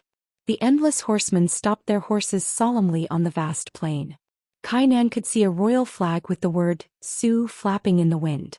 A rider stepped out of the formation and slowly advanced. Kai Nan's eyes widened. His breathing, which could be considered steady, suddenly became hurried. The old man was wearing armor and holding a spear. Kai Nan's mind was blank. He did not know why, but his hands and feet could not help but dismount. He knelt on the ground and shouted respectfully, "This General Kai Nan pays his respects to the king of Bailiang." The man, horse and spear approached Kai Nan. The general gave a light sound of acknowledgement. The war horse continued to slowly move forward. The sound of its hooves trampled on Kai Nan's heart. Reining in his horse, the General Zhou Xian finally put on his armor and spear again. He looked into the distance and asked softly, "Only 60,000 men. Isn't Gu Jiantang being too stingy?" Kai Nan, who had been kneeling on the ground all this time, could not care about his pride. His face was covered in sand. He did not dare to make a sound. This butcher smiled, "Don't worry. I'm just waiting for someone. I won't kill anyone. As long as you don't interfere, this king has no interest in falling out with anyone." Zhou Xian smiled, "Let's go, General Kai. Let this king see the glory of the Gu clan's cavalry." On this day, when the king of Bailiang, Zhou Xian, and his cavalry were about to enter battle, someone dismounted and shouted, "Greetings to the general." The 20,000 cavalry soldiers who had rushed over all knelt. Chapter 674. east of Iron Gate Pass was favorable for cavalry attacks, so it was naturally a good place where it was easy for people to die. 200 light cavalry faced 800 light cavalry. The 200 Imperial Army soldiers didn't cower in the slightest. It was different from a few years ago when the children of influential families from the capital mixed into the Imperial family's personal army to earn a living. After Zhang Julu took power, he personally flipped through the Imperial Army's records. As long as they were the descendants of ministers or high-ranking officers, they would all be expelled from the Imperial Army in a single day. That day the military camp was already half empty. Many of the children of generals who relied on their own abilities to enter the army were no exception. This made Zhang Julu extremely unpopular among the capital's officials and generals. When quite a few old generals who had meritorious achievements met, they all began to curse at him. One of the old generals who lived on the same street directly blocked the door, questioning that purple-bearded and blue-eyed man, questioning why with his grandson's strength, he couldn't be an ordinary soldier of the Imperial Army. Grand Secretary Zhang walked out the door calmly saying, "Your grandson indeed has the ability, but your great-grandson definitely won't have this ability in the future. This official is only closing this door 20 years in advance." Back then, the old general who still held an important position didn't understand that scholarly and twisted reasoning. Fortunately, he didn't dare roll up his sleeves and use force against the current Grand Secretary, only deciding to never interact with him again. The two families who originally had a harmonious relationship even had a joyous marriage delayed. Only many years later did the old general retire from the Ministry of War's second highest position, and only then did he take the initiative to apologize. The black-clothed youth passed by Feng Battalion's officer Yuan Meng and Blue Bird, facing a middle-aged martial artist who rushed out of the cavalry formation. This imperial bodyguard didn't use a blade. After his arms were grabbed by Su Longxiang's hands, the flesh on his originally thick and solid arms immediately dried up, becoming a ghastly bag of bones. After breaking free from his shackles, he seized the initiative with a flip of his hand, wishing to tear apart the hands of the sallow and skinny youth in front of him. Su Longxiang still allowed him to exert his strength quickly, only kicking out. The middle-aged imperial bodyguard who had been protecting the imperial prince Zhao Kai all this time, had originally intended to trade a life for a life by tearing off Su Longxiang's arms and forcefully blocking the kick through his chest. However, when his arms suddenly expanded to the size of large bowls, the youth still didn't move an inch. The imperial bodyguard immediately let go, both hands pressing down on the youth's toes, his entire body borrowing the force to soar into the air, avoiding a fatal blow. The man from Jianghu's hidden sects crossed his legs, as if he was climbing a ladder. He was fast, but Su Longxiang's hand was even faster. He grabbed one of the man's ankles, pulling his entire body down and raised his knee to strike. The man, who had immersed himself in secret manuals after entering the palace, used all his strength to elbow him, but he was still hit in the stomach by the youth's knee. His well-built body floated backwards. Fortunately, the cavalry behind him were skilled in horsemanship and were able to quickly circle around him. The man's 5 fingers were like hooks grabbing the ground, carving out a gully several zhang long on the ground. Only then did he stop retreating, his stomach churning and blood seeping out of the corner of his mouth. The man stood up with a bit of fear in his eyes. Since scholars could sell their talents to the royal family, many of the top boorish men were willing to sell their martial arts to the court. Unlike the Su family in Bailiang, who had no official position or power, as long as one had the ability, they could take a position in the royal palace in the capital. Because of his outstanding martial arts, this golden saber imperial bodyguard, who had been bestowed with a yellow saber by the emperor, was a well-known figure. Once when he returned home to visit his family, his sect had been suppressed by the governor and the general. When he returned, the world had been turned upside down. The snobbish governor had asked an old scholar to write a plaque and personally sent someone to hang it in the sect. Originally, he had been restricted by the rules of the palace and had not planned on arguing with the governor. After that, he brought a disciple of his sect's martial uncle to the capital and luckily became the second Golden Saber Imperial Bodyguard. The middle-aged Golden Saber Imperial Bodyguard slowly exhaled and surrounded the black-clothed youth with many of his colleagues. The man thought to himself that even if he died here today he would not let down the sect. Su Longxiang strode forward in a straight line, his eyes fixed on the woman in the white cassock. Blue Bird was the first to break the formation. The spear in her hand deflected a spear from the enemy's face.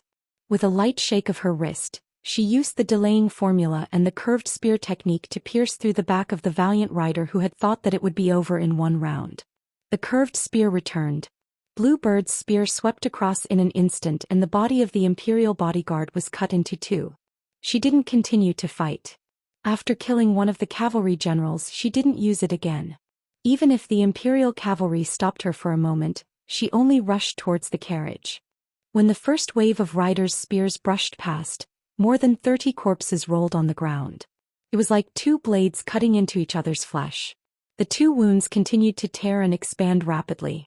Yuan Meng's spear flipped over an enemy rider. The body of the Imperial bodyguard who had a bloody hole in his armor was thrown into the air. The rider who still had the strength to fight turned his body in the air. He wanted to land on the ground and stabilize himself before pulling out his sword to fight again. Unfortunately, before he could land on the ground, his head was chopped off by a white horse rider. Yuan Meng laughed loudly. "Ruthless Hong, this head is yours. When we get back, don't be so stingy. I'll treat you, Field Officer Yuan, to a good meal." The expressionless Hong Xuan muttered softly, "Let me be a deputy field officer and I'll treat you to wine." Chapter 675. Yuan Meng's ears were good. Even in the midst of the battle he could still hear clearly. He laughed and scolded, "Bullsh*t. You can talk to me about this after you've killed 10 people." The northern cold saber in Hong Xuan's hand twisted and changed into an inverted scallion thrust, bending his waist to dodge the spear.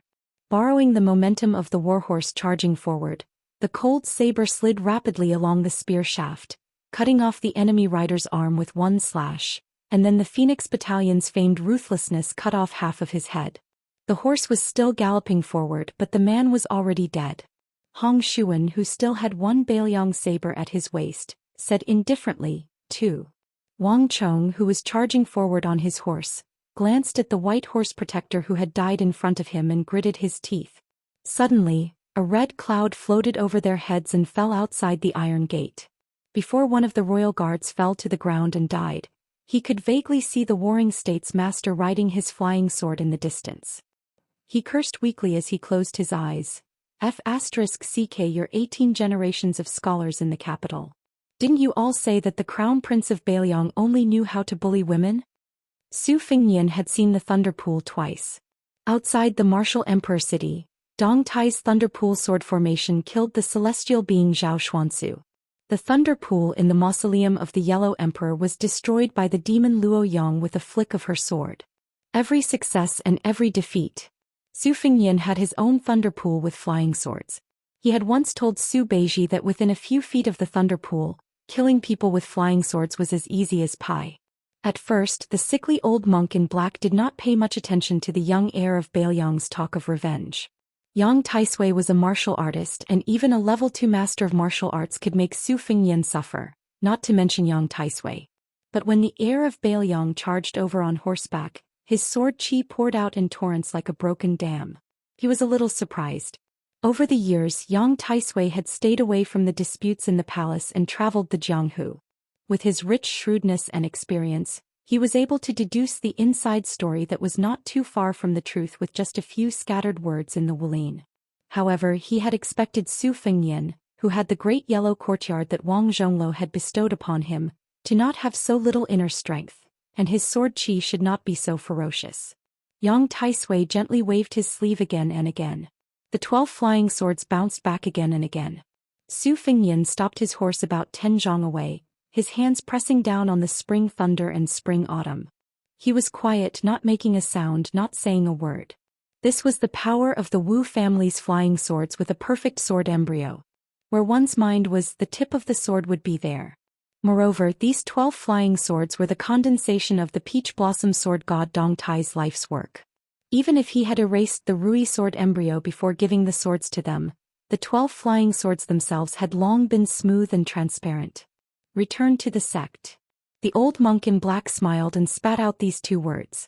One of his hands formed a palm in front of his chest. With a flick of his sleeve he drew the 6 flying swords into his sleeve. His large sleeve billowed like a balloon. Of the remaining 6 flying swords, Tai stabbed towards the space between Yang Taisui's eyebrows. The old monk raised his hand and slapped, sticking close to Taiya. His body seemed to be moving slowly, but this palm forcefully caught 4 flying swords, including Taiya, in the air. The other 2 bamboo horse and peach blossom swords struck the old monk's back one after another.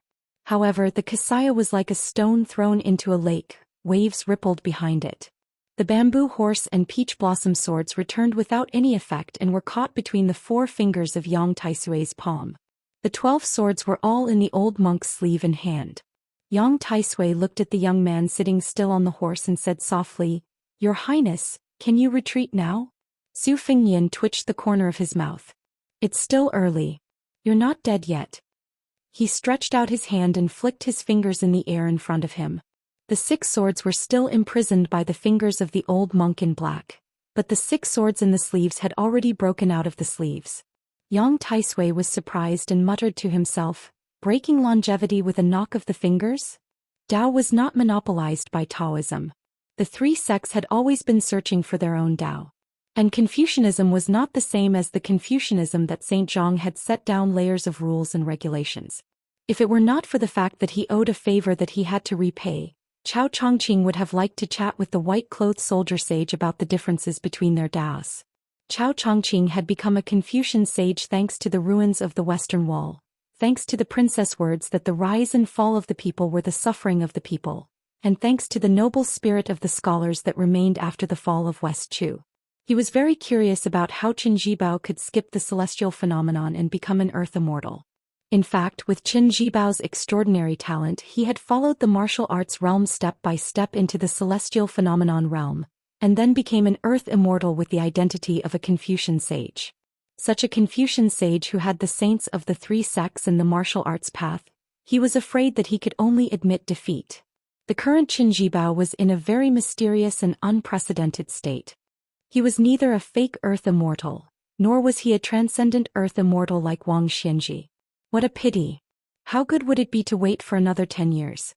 However, there was one thing that he could be sure of. Qin Jibao's quiet entry into the sage realm had a lot to do with the death of the dragon tree holy monk of the 2 Zen temples. After a long sigh, Chao Chongqing stretched out his hand and grabbed. He replaced Su Wisheng to say the word, "Imperial," that he did not have time to say. A purple heavenly thunder was forcefully grabbed down from the 9 heavens. The reason why Chao Chongqing was known as the top of the celestial phenomenon realm was naturally because of his great talent. Previously, after Qin Jibao faced Chao Chongqing, he gently dismounted and patted the warhorse to let it run away. He looked up at the thunder falling. Suddenly he stabbed the dark purple plum wine into the ground. Chao Chongqing smiled slightly and said the word, "Imperial" again, this time with his palm facing down. Law Phenomenon. Chapter 676. Under the new sword master Su Fengyan's breaking longevity, the 6 top-notch flying swords of the Wu family's sword tomb broke through the old monk's Sumeru mustard seed sleeve, pierced through the cage and soared into the sky. Yang Taisui, who was holding on to the remaining 6 swords, gently flipped his palm, as if he was reversing heaven and earth. His childhood sweetheart, spring water, peach blossom, vermilion bird tea, could only spin rapidly within 2 feet of his palm. Even though the 6 flying swords were like rainbows, they were still unable to escape for the time being. However, the sickly old monk's Xianxia was also cut open by the flying swords, strands of it floating in the air. Yang Taisui flipped his palm again, reducing the distance the flying swords wreaked havoc from 2 feet to 1.5 feet. After a few flips, the 6 flying swords were tightly bound and almost immobile. The old monk in black said indifferently, "His Royal Highness originally had the Buddha's embryo Daoist root, a rare talent that is very different from the ordinary outstanding martial artists. Why is he not willing to progress step by step to prove the great way, taking the unconventional path time and time again? In this way, how many times can he withstand squandering?" Wudong's old supreme leader Wang Zhongluo painstakingly created the big yellow pond.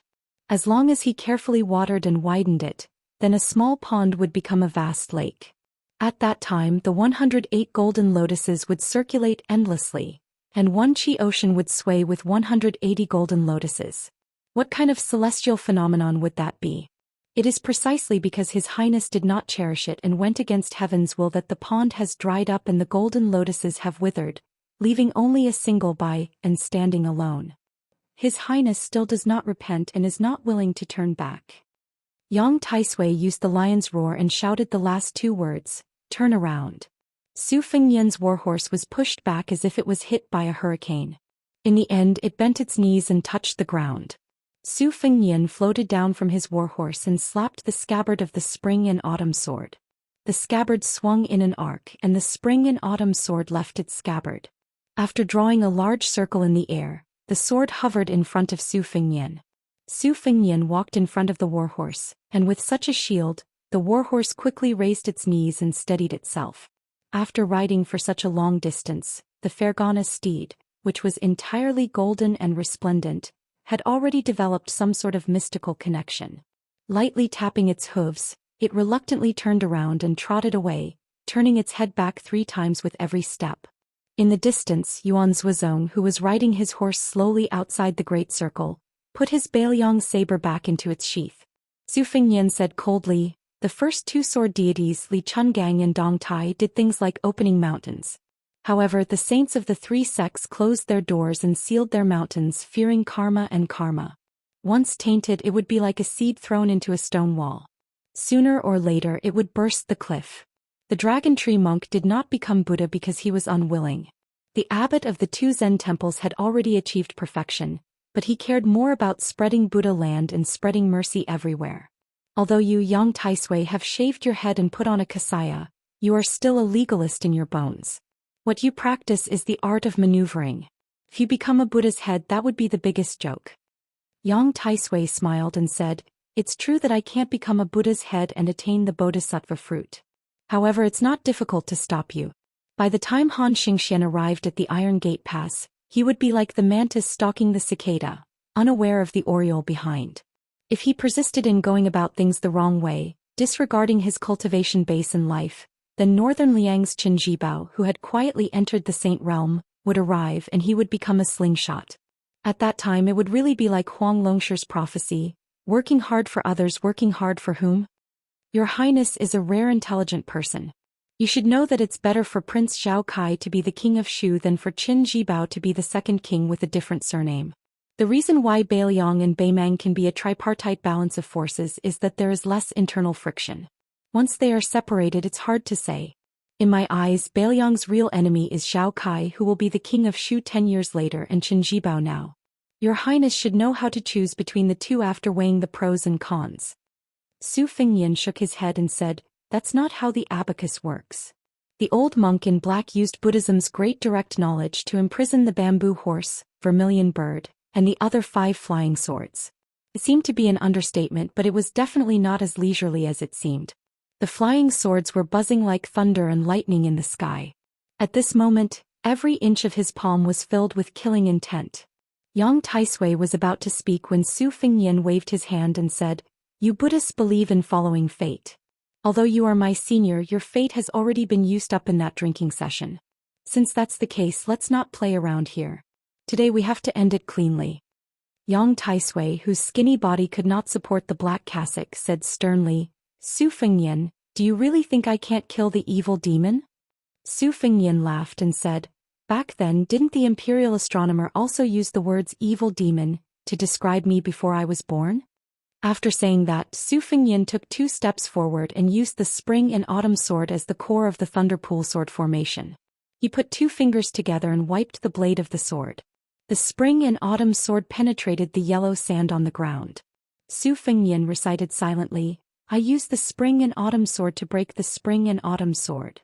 Yang Taisui said angrily, "How dare you?" This lad was so preposterous that he wanted to use his own fate to steal the secrets of heaven through this famous sword. This was where the real interception came from. Su Fengnian's body, which only people like Tao Manwu who had exceptional insight could see the purplish gold aura in the yellow, suddenly rose up and floated in the 9 heavens. The old monk in black flipped his palm, but he still could not control the 6 flying swords of the bamboo horse. The latter all left his hands and skimmed along the ground before stopping 10 feet above the yellow sand. The 6 flying swords, which had long been eager to take action in the sky, revealed themselves and formed a Big Dipper sword formation with the Spring and Autumn sword on the ground. Chapter 677. The 12 flying swords and the spring and autumn sword formed a yin-yang two-form sword formation. The 12 swords formed a thunder pool sword formation. With the mysterious knowledge taught by Hong Shixiang, the young Wudong martial uncle, the swords formed a perfect circle. Yuan Zhuozong patted his horse and retreated. This battle had nothing to do with him. After hesitating for a moment, Yuan Zhuozong was stunned. He glanced at Su Fengnian and then began to gallop. After passing through the battlefield full of corpses, he grabbed a long spear and went straight to the white-clothed female bodhisattva. As Yuan Zhuozong advanced, the red-robed otherworldly item retreated. Yang Taisui looked at the sky and shook his head with a smile. That's a big move. But the kid of Su family, do you really think I'm a vegetarian? The old monk in black stomped the ground. His feet didn't even touch the ground and didn't even raise the yellow sand. He shouted, 100 feet of mercy. Yang Taisui broke the jade buckle on his chest and took off the black cassock. He twisted his finger and the cassock flew up to the sky like a black cloud above the old monk's head. It was like a canopy rising from the ground. The ancient book once said that there was a treasure tree planted by immortals in Zhongnan Mountain. It towered hundreds of feet into the clouds without branches or leaves. This should be one of Yang Taisui's secret methods to fight against the heavenly punishment after he was 100 years old. Which of the top playboys in the world didn't have great opportunities and trump cards? After the cassock rose to the sky, it rolled up hundreds of feet of black clouds and shrouded the sky above Iron Gate Pass. Yang Taisui glanced at the handsome young man in the distance. Even this sickly old monk who had once held the highest position in the world and had retreated bravely, could not help but have mixed feelings for a moment. He had really underestimated him. Being born in a rich family could wear down the spirit of the younger generation. Most of them were born because of this. In the past, Su Xiao conquered the 6 countries. His achievements were unparalleled. This was the first dead knot. That woman was pregnant with Su Fengnian. She entered the palace in white and became an immortal on earth. She became a sword immortal overnight. This was another dead knot. Su Fengnian did not want to be a hedonistic son of rich parents. This was another dead knot. Su Fengnian had been restraining himself for 20 years. Now that he had achieved great success in his martial arts practice, the hostility and resentment in his heart had tightened the knot that had never been untied. Yang Taisui slowly closed his eyes and put his palms together.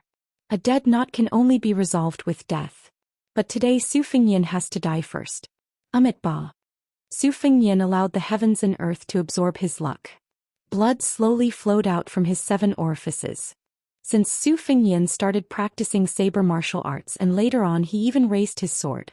How many fights and dangers had he experienced? Perhaps even he himself couldn't remember it clearly. His sword chi had once rolled over the dragon wall. He had once shaken Kunlun alone. He had once guarded the city gate with his sword. He had once killed Zhou Xian with a single slash. Between heaven and earth, several sword formations and the black clouds of Xianxia were sliced apart layer by layer, constantly squeezing. Whether it was Li Yang or Beimeng, the winter thunder that came early in the morning outside the Iron Gate was the most shocking. Yang Taisui did not care about the soul-stirring phenomenon above his head. He forcibly took a step forward in the thunder pool sword formation of sword chi. This step was 20 feet away. As he stepped on the ground, heaven and earth shook, causing the black rocks on the cliff of the Iron Gate that were as hard as iron to peel off and roll away. The distance of the second step was reduced, but it was still 1.5 feet away. He took 6 steps in a row, each step leaving a Buddha lotus mark on the ground.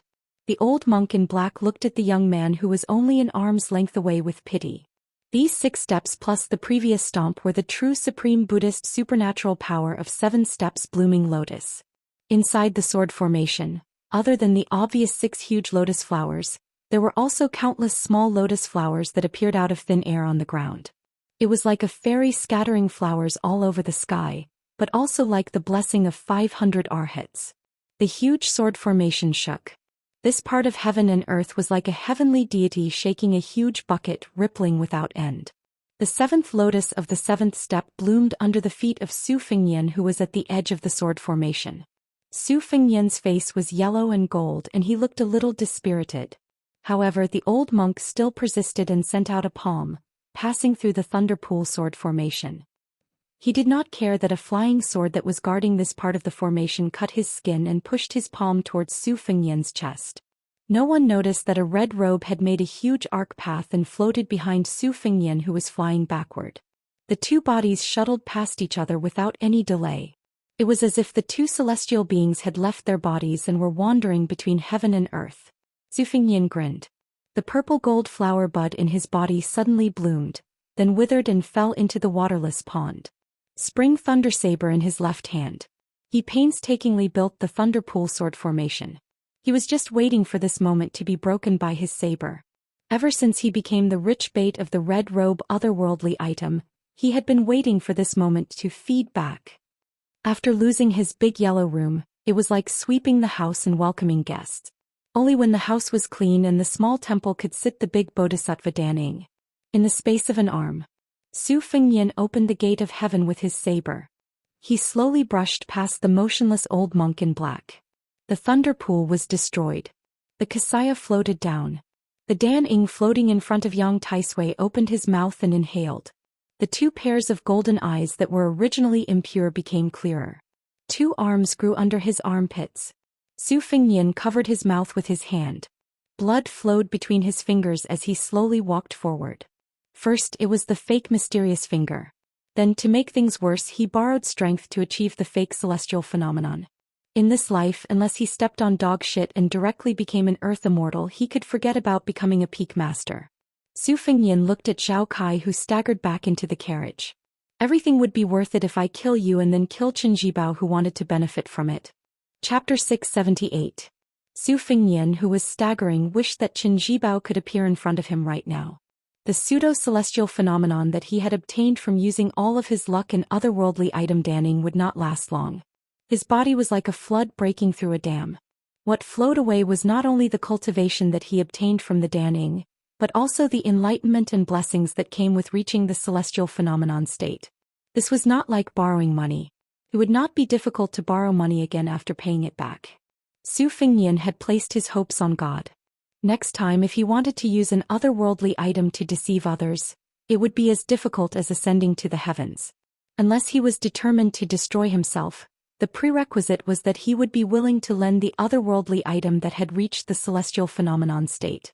At that time, the otherworldly item would have resonated with heaven and earth, and Su Fengnian would definitely die. The wealth that he had earned could be counted on one hand. Now that he casually counted it with his fingers, Su Fengnian seemed to have nothing left. He went to Beimang and buried two heads. One was buried by the Ruoshui River, and the other was given to his second sister, Su Weisheng. All his efforts were for naught. Even if he could leave Iron Gate Pass alive, his dream of becoming a hero since he was young would become a fool's ravings. However, since he was here, Yang Taisui and Zhao Kai must die in the Battle of Iron Gate Pass. As long as Qin Jibao appeared and wanted to do something like killing the dragon python, he must die. Yang Taisui had already said that death was the solution to a dead knot. If they did not die, only Su Fengnian would die. What would be destroyed would be the foundation of Beiliang.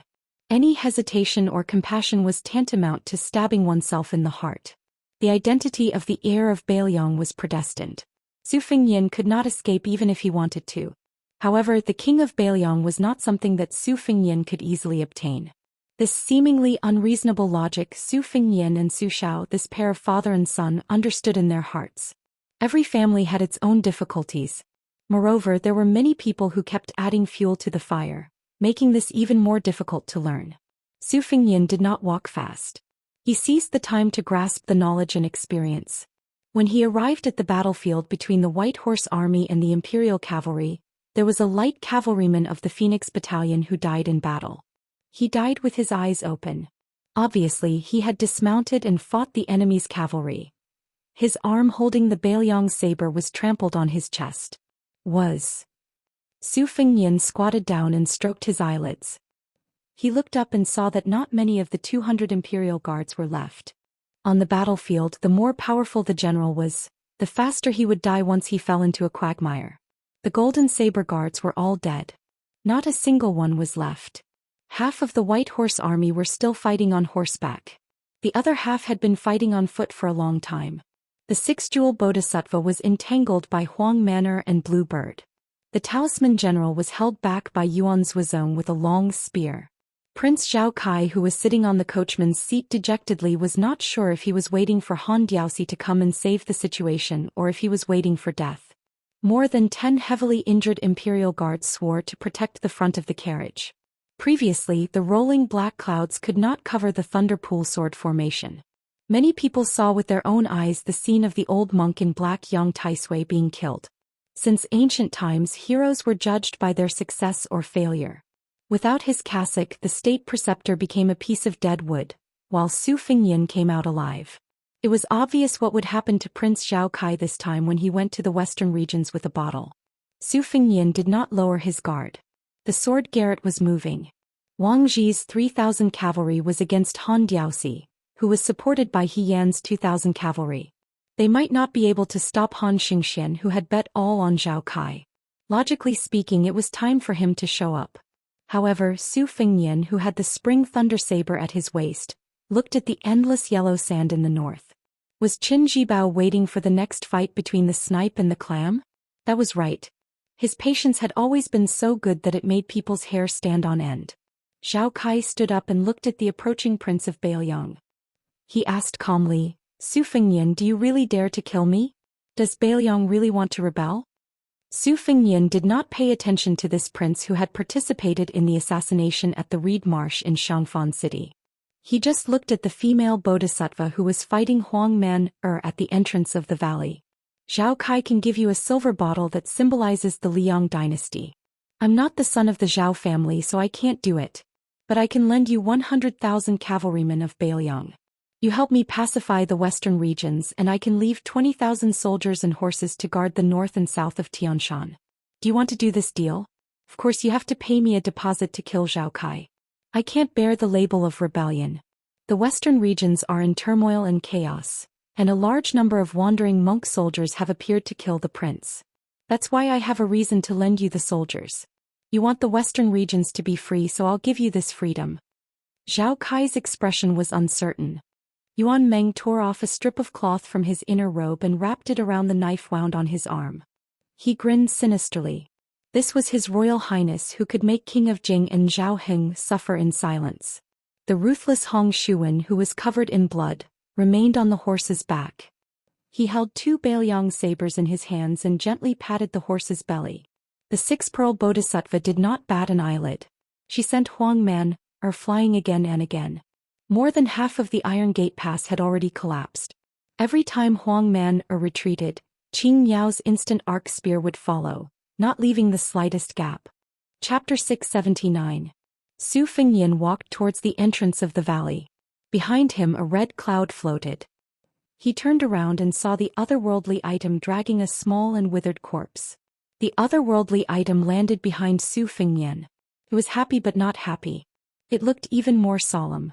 Su Fengyan patted its head and pointed at the cliff.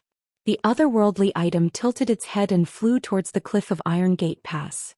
It stepped on a big hole and placed Yang Taisui's corpse into it. A master of Taoism was buried on a wild cliff. Su Fengyan waved his hand and signaled Huang Manor and Blue Bird to stop. The otherworldly item circled around the mountain peak and landed on the narrow road behind the entrance of the valley, blocking the escape route of the Tantric Dharma King. Su Fengyan looked at the Buddhist mirror in the woman's hand. It was like a small world. He smiled and said, "I don't know when Qin Jibao will come. Are you waiting for him too? If my crow's beak is right, we don't need to talk nonsense." The bodhisattva frowned her charming eyebrows. They looked at each other and their eyebrows gradually relaxed. Su Fengyan felt relieved. He said suspiciously, "Don't destroy the talisman armor. I have a use for it." Above her palm the sand gathered to form a star. 9 sand balls had been revolving mysteriously like the stars in the sky. At this moment, the star collapsed and countless yellow sand drifted away between her fingers. The bodhisattva didn't say a word. She just walked towards Zhao Kai, who was much luckier than Su Fengyan. As she walked, the bodhisattva lowered her eyebrows and pondered. Even with her innate skill in Taoism, she couldn't figure out why Zhao Kai was defeated. In the eyes of the common people, the saying of climbing up the social ladder was a common view of seeking benefits. However, when one reached her level, it was infinitely more magnificent. Just like Hong Xi's sword-cutting fate, even if a normal martial artist had reached the finger Xian state, he would not be able to see any clues. However, the people of the three sects, especially the Qi cultivators who were proficient in Qi observation, could see the pillars of Qi collapsing one by one. Similarly, the people of the three sects attached themselves to the imperial court and each had their own motives. Take Mount Longhu's great heavenly master Zhao Danping for example. She had stayed by the emperor's side all these years and bore the infamy of Prime Minister Qingxi. In fact, she had benefited greatly. Since there were experts in Taoism who could return to simplicity, there was only one of them. There were also people who found loopholes and filled in the gaps, using countless ones to form a square and circle. Even she couldn't explain the mysteries behind this. Since she was able to discuss Buddhism and longevity with the white-robed monk Li Dongxin on the devil-slaying platform of Mount Longhu, she naturally had her own unique views. Su Fengnian used an external force to steal the heavenly secret and killed Yang Taisui at the cost of his lifetime martial arts. In her opinion, it was reasonable but not reasonable. Not everyone had the qualifications to participate in this assassination. A chessboard in the end only had those positions. It was impossible for the two sides to slowly arrange 361 chess pieces. Bailiang and Liang were playing in the western regions. The butcher Su Xiao wouldn't personally enter the Iron Gate Pass area, and the emperor of the Zhao family was the same. Originally on the chessboard, Su Fengnian and Zhao Kai both had a 50% chance of winning. However, some people didn't intend to watch the game silently. In the eyes of the Red Sect's Dharma King, these people happened to be people who had the potential to become immortals on Earth in the future. They completely disrupted the game. One of them blocked Han Diaosi. Two of them stopped 100 miles north of the Iron Gate Pass. She didn't plan to die in this game of chess. Since Su Fengnian gave her a way out and allowed her to choose herself out of this game of death, even if she really wanted to kill the young man in one fell swoop, she had to suppress that thought and go with the flow. The white-clothed bodhisattva walked in front of Zhao Kai and the golden armor talisman general. Zhao Kai wasn't too flustered and exasperated. He just lowered his head and muttered to himself, "How could this be? Second master is dead but I still have great master. I shouldn't die here. I should be the emperor." The ambitious prince's face was covered in tears and he was sobbing. He raised his head and asked in a choked voice, "It shouldn't be like this, right?" The white-clothed bodhisattva was silent. Zhao Kai smiled sadly and wiped his tears. He gently waved his hand and asked the golden armor talisman general to walk to the side of the carriage.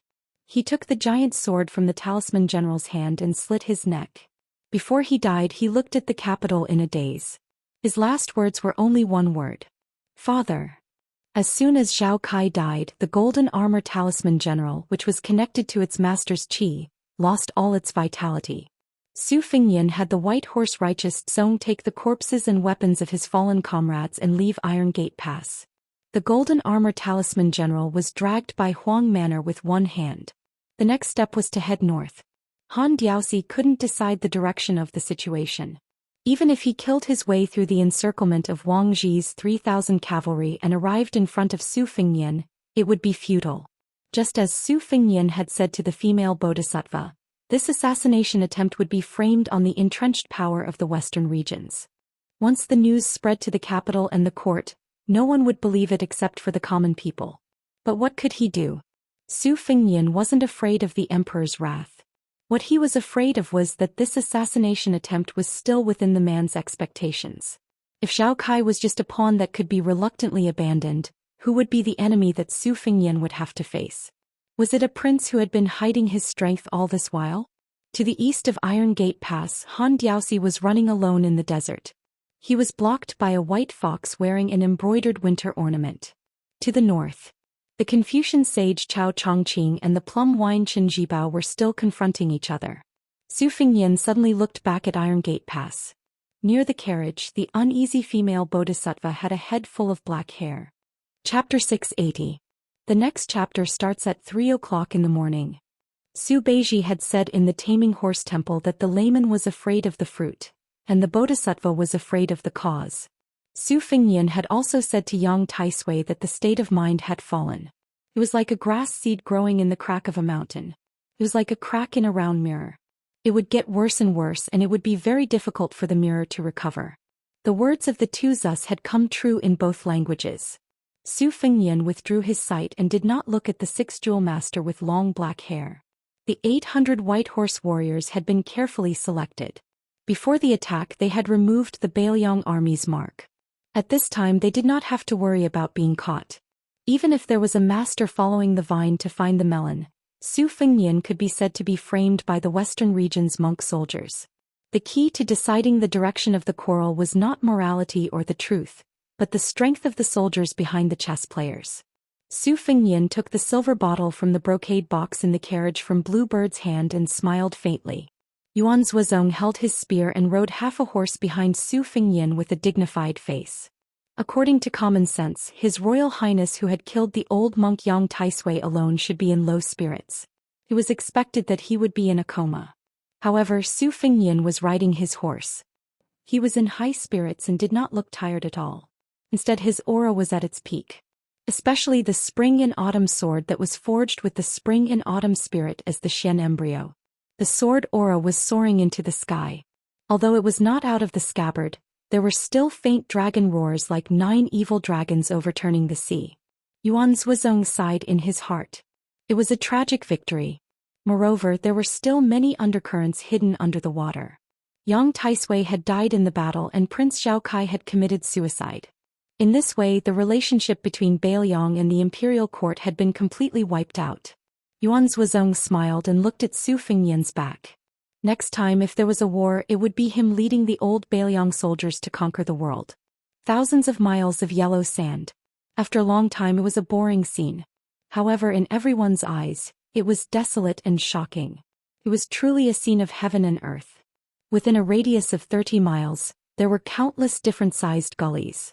There was no clouds day's time and the thunders gradually subsiding. Fortunately, His Royal Highness's Thunderpool sword formation was used to kill the old monk's attack. So many people. Was clock clock clock clocks clock clock clock clock clock. With the help of Su Fengnian, Yuan Zuozong and Su Longxiang, the 6-armed otherworldly item, and the green bird, this cavalry troop that could only be described as invincible finally arrived at the edge of a bottomless 20-zhang-wide chasm. A middle-aged Confucian in a green robe was standing there with his hands clasped behind his back. His sideburns were white and he looked very handsome. The Confucian sage who became an immortal in the West Wall laughed loudly. "Let's go." Su Fengnian raised his arms. Except for the Dan Ing, the otherworldly item's new arms, the others followed Yuan Zuozong's lead and went around the gully. Su Fengnian threw the bottle, which was supposed to be priceless but could only be sold by its weight, to the otherworldly item. The otherworldly item held the silver bottle in one hand and jumped over with both arms. It had many hands. It was said that 2 fists couldn't fight against 4 hands. Facing a 6-armed otherworldly item, no one would have the confidence to win. Even Chao Chongqing, who had read thousands of books and traveled thousands of miles, couldn't help but take a few more glances. Chao Qingyi saw Su Fengnian's eyes wandering. He smiled and said, "Your second sister Su Weisheng was seriously injured. She was sent to Bailiang Palace by the princess. As for Qin Jibao, who we don't know, he went to Western Shu alone. I believe everyone in Liyang will soon know that there is a second prince with a different surname. However, he is lower than the prince of the 6 great vassal kings. He is only the prince of Shu." Su Fengnian nodded. Chao Chongqing sighed. He walked forward and flicked Su Fengnian's forehead. "Your pseudo-mysterious finger can cut off your immortality. It can cut off other people's immortality, but it can also cut off your own immortality. Do you really want to die in front of Su Weisheng with your reckless final burst of consciousness?" Su Fengnian's imposing manner, which he had been trying his best to maintain, immediately collapsed after the flick of his finger. His handsome face became distorted and ferocious. Chao Zhongqing smiled at the otherworldly item and said, "I'll have to trouble you to press down on his heart meridian. Don't stop until we reach the northern Liang mansion. I will teach you a chant later. Help him guide his qi down to the Kunlun mountains slowly. Don't let go." After the 2-faced otherworldly item heard him, it gently stretched out one arm and pressed Su Fengnian's heart. Su Fengnian said sadly, "Hi sister." Chao Chongqing said calmly, "Her chest was pierced by Qin Jibao. Her life is hanging by a thread because of the plum wine. If she wants to live, It depends on her natural desire to live. Su Fengnian spat out a mouthful of dark purple blood and fell backward. Fortunately, the otherworldly item caught him. Chao Chongqing was not surprised. Instead, he was happy. He smiled and said, "It's good that you spat it out. Don't worry. As long as you don't die, Su Wisheng won't die. It's said that everything in the world will complain if there's injustice. Scholars like me will write poems if there's injustice. In the end, the way to immortality is to not have too much evil in one's heart. You've endured for too many years. Do you know why Senior Li Chungang always said that your talent is not as good as the princess? The princess is naturally more transparent than you. Of course, it's also because she's a woman." Su Fengnian's vision was blurry. He could vaguely see Chao Qingyi's tattered clothes and bloodstains on her body. He endured the piercing pain and gritted his teeth. Is Qin Jibao the king of Shu a last-minute plan by the Zhao family's emperor? As long as I dare to kill Zhao Kai, he will let Qin Jibao go to Western Shu to be crowned the king? Or did he make a promise with Qin Jibao? Chapter 681. Chao Chongqing knocked on the ground again to prolong his life. His qi slowly went down to Kunlun. Su Fengnian's feet suddenly bled like a fountain, soaking the yellow sand. He slowly said, "Zhao Kai is a chess piece, but he wasn't the one who lured you into the trap. That emperor doesn't have the courage to stake everything on one throw. Unless it's Zhao Kai's grandfather, it's more likely. He's just a little bit inferior. Most masters of defense are like that. Otherwise, he wouldn't have been able to sit on the dragon throne. Zhao Kai is a piece that you want to use to slay the dragon in the future, but it's not like you can't give him up. It all depends on how Beiliang deals with it. Without this assassination, Zhao Kai would have had 10 years to establish a firm foothold in Western Shu and Western regions and cut off Beiliang's escape route. With enough capital, Zhao Kai might have been able to ascend the dragon throne. However, if someone blocked Zhao Kai in Western regions, especially you, the capital would have had a backup plan. Because Qin Jibao would have had to go out. As long as you could rise, he wouldn't have had a reason to stay in Beiliang. Qin Jibao and your father are the same kind of people. Deep down they still care about each other. That year when the old emperor forced Su Shao, the general didn't rebel. That's why. As long as one side didn't die of old age, they wouldn't cross the bottom line and rebel. This kind of thing has nothing to do with right or wrong. People live on one breath. Without this breath, they won't be able to achieve great things. I Chao Chongqing am no exception. Su Fengnian, if you don't feel like you don't have the bearing of a master, let's sit down and talk.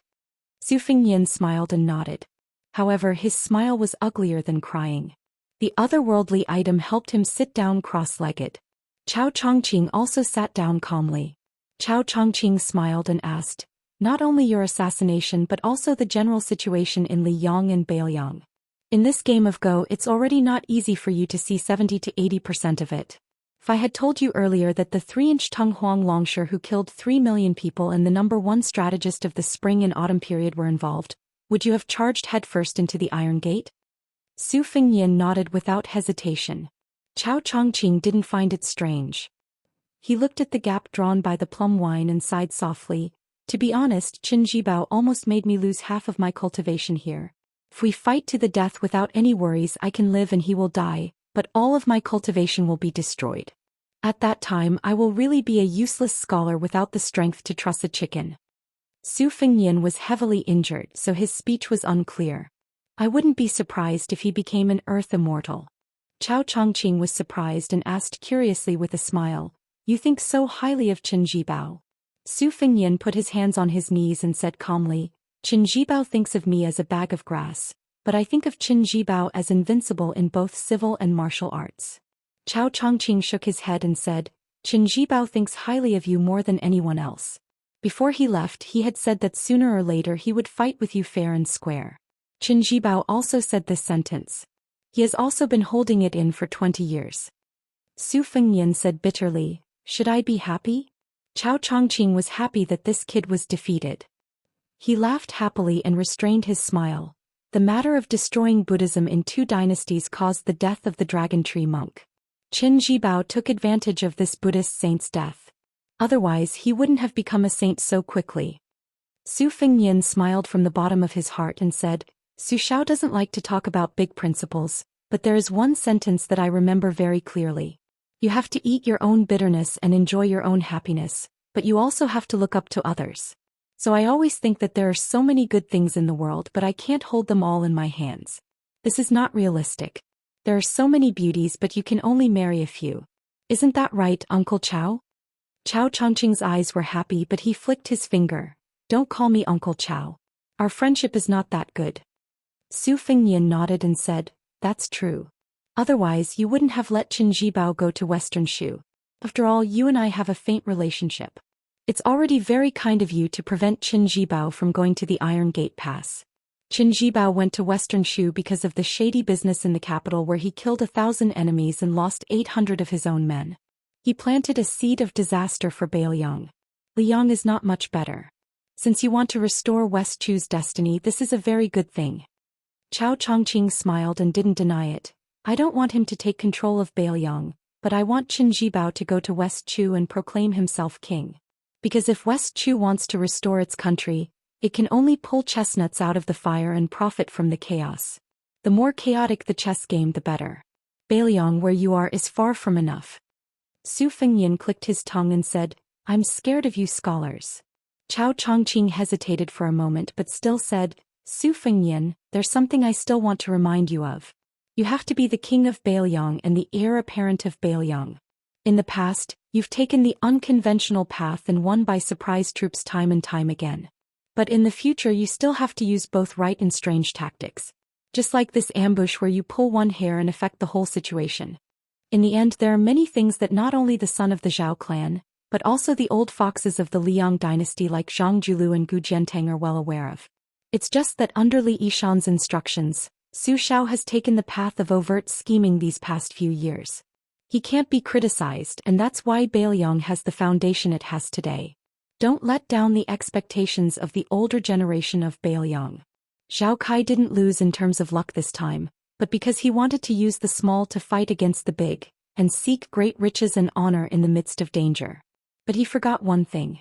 He's a prince and has to fight for the throne. But in times of peace and prosperity, the sons and grandsons of the Dragon clan who are approaching the throne step by step all emphasize on keeping a low profile. In the capital, the first prince has shown his power and the fourth prince has hidden his power. You have to be careful. Su Fengnian slightly bowed with his hands folded in front of his chest. I sincerely appreciate your advice. Chao Chongqing gently waved his sleeves and folded them on his knees. To be honest, I didn't like you before. I thought you were fickle and sentimental. But now that I've seen some things with my own eyes, I think you're a better person. Last time when I went to Beimang, I passed by Bailiang and had a secret meeting with the great general. This time I acted according to the agreement and stopped Qin Jibao. It can be considered that I've paid off the old debt that West Chu owes to the Su family. From now on we don't owe each other anything. If it's time to kill you, I won't hesitate to do it. Su Fengnian smiled. Aren't you afraid that your princess will scold you? Chao Chongqing was stunned. He bent his finger and flicked Su Fengnian's forehead, making the latter take a deep breath. The otherworldly item's joyful face smiled knowingly.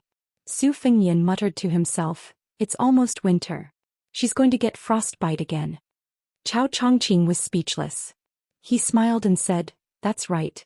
She's going to make a scarecrow and scold you again. The otherworldly item helped Su Fengnian get up. I'm in a hurry to go back to see my sister. I'm sure the princess doesn't want to see me. Uncle Chow, should we part ways or walk together? Chao Chongqing stood up and brushed away the dust.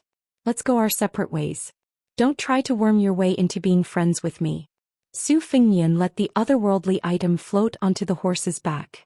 He cupped his hands and bid farewell to the Confucian sage Chao Qingyi. He left them in the dust. Chao Chongqing stood in place. This time, Su Xiao appeared at the border wearing a general's armor instead of Prince Liang's boa robe.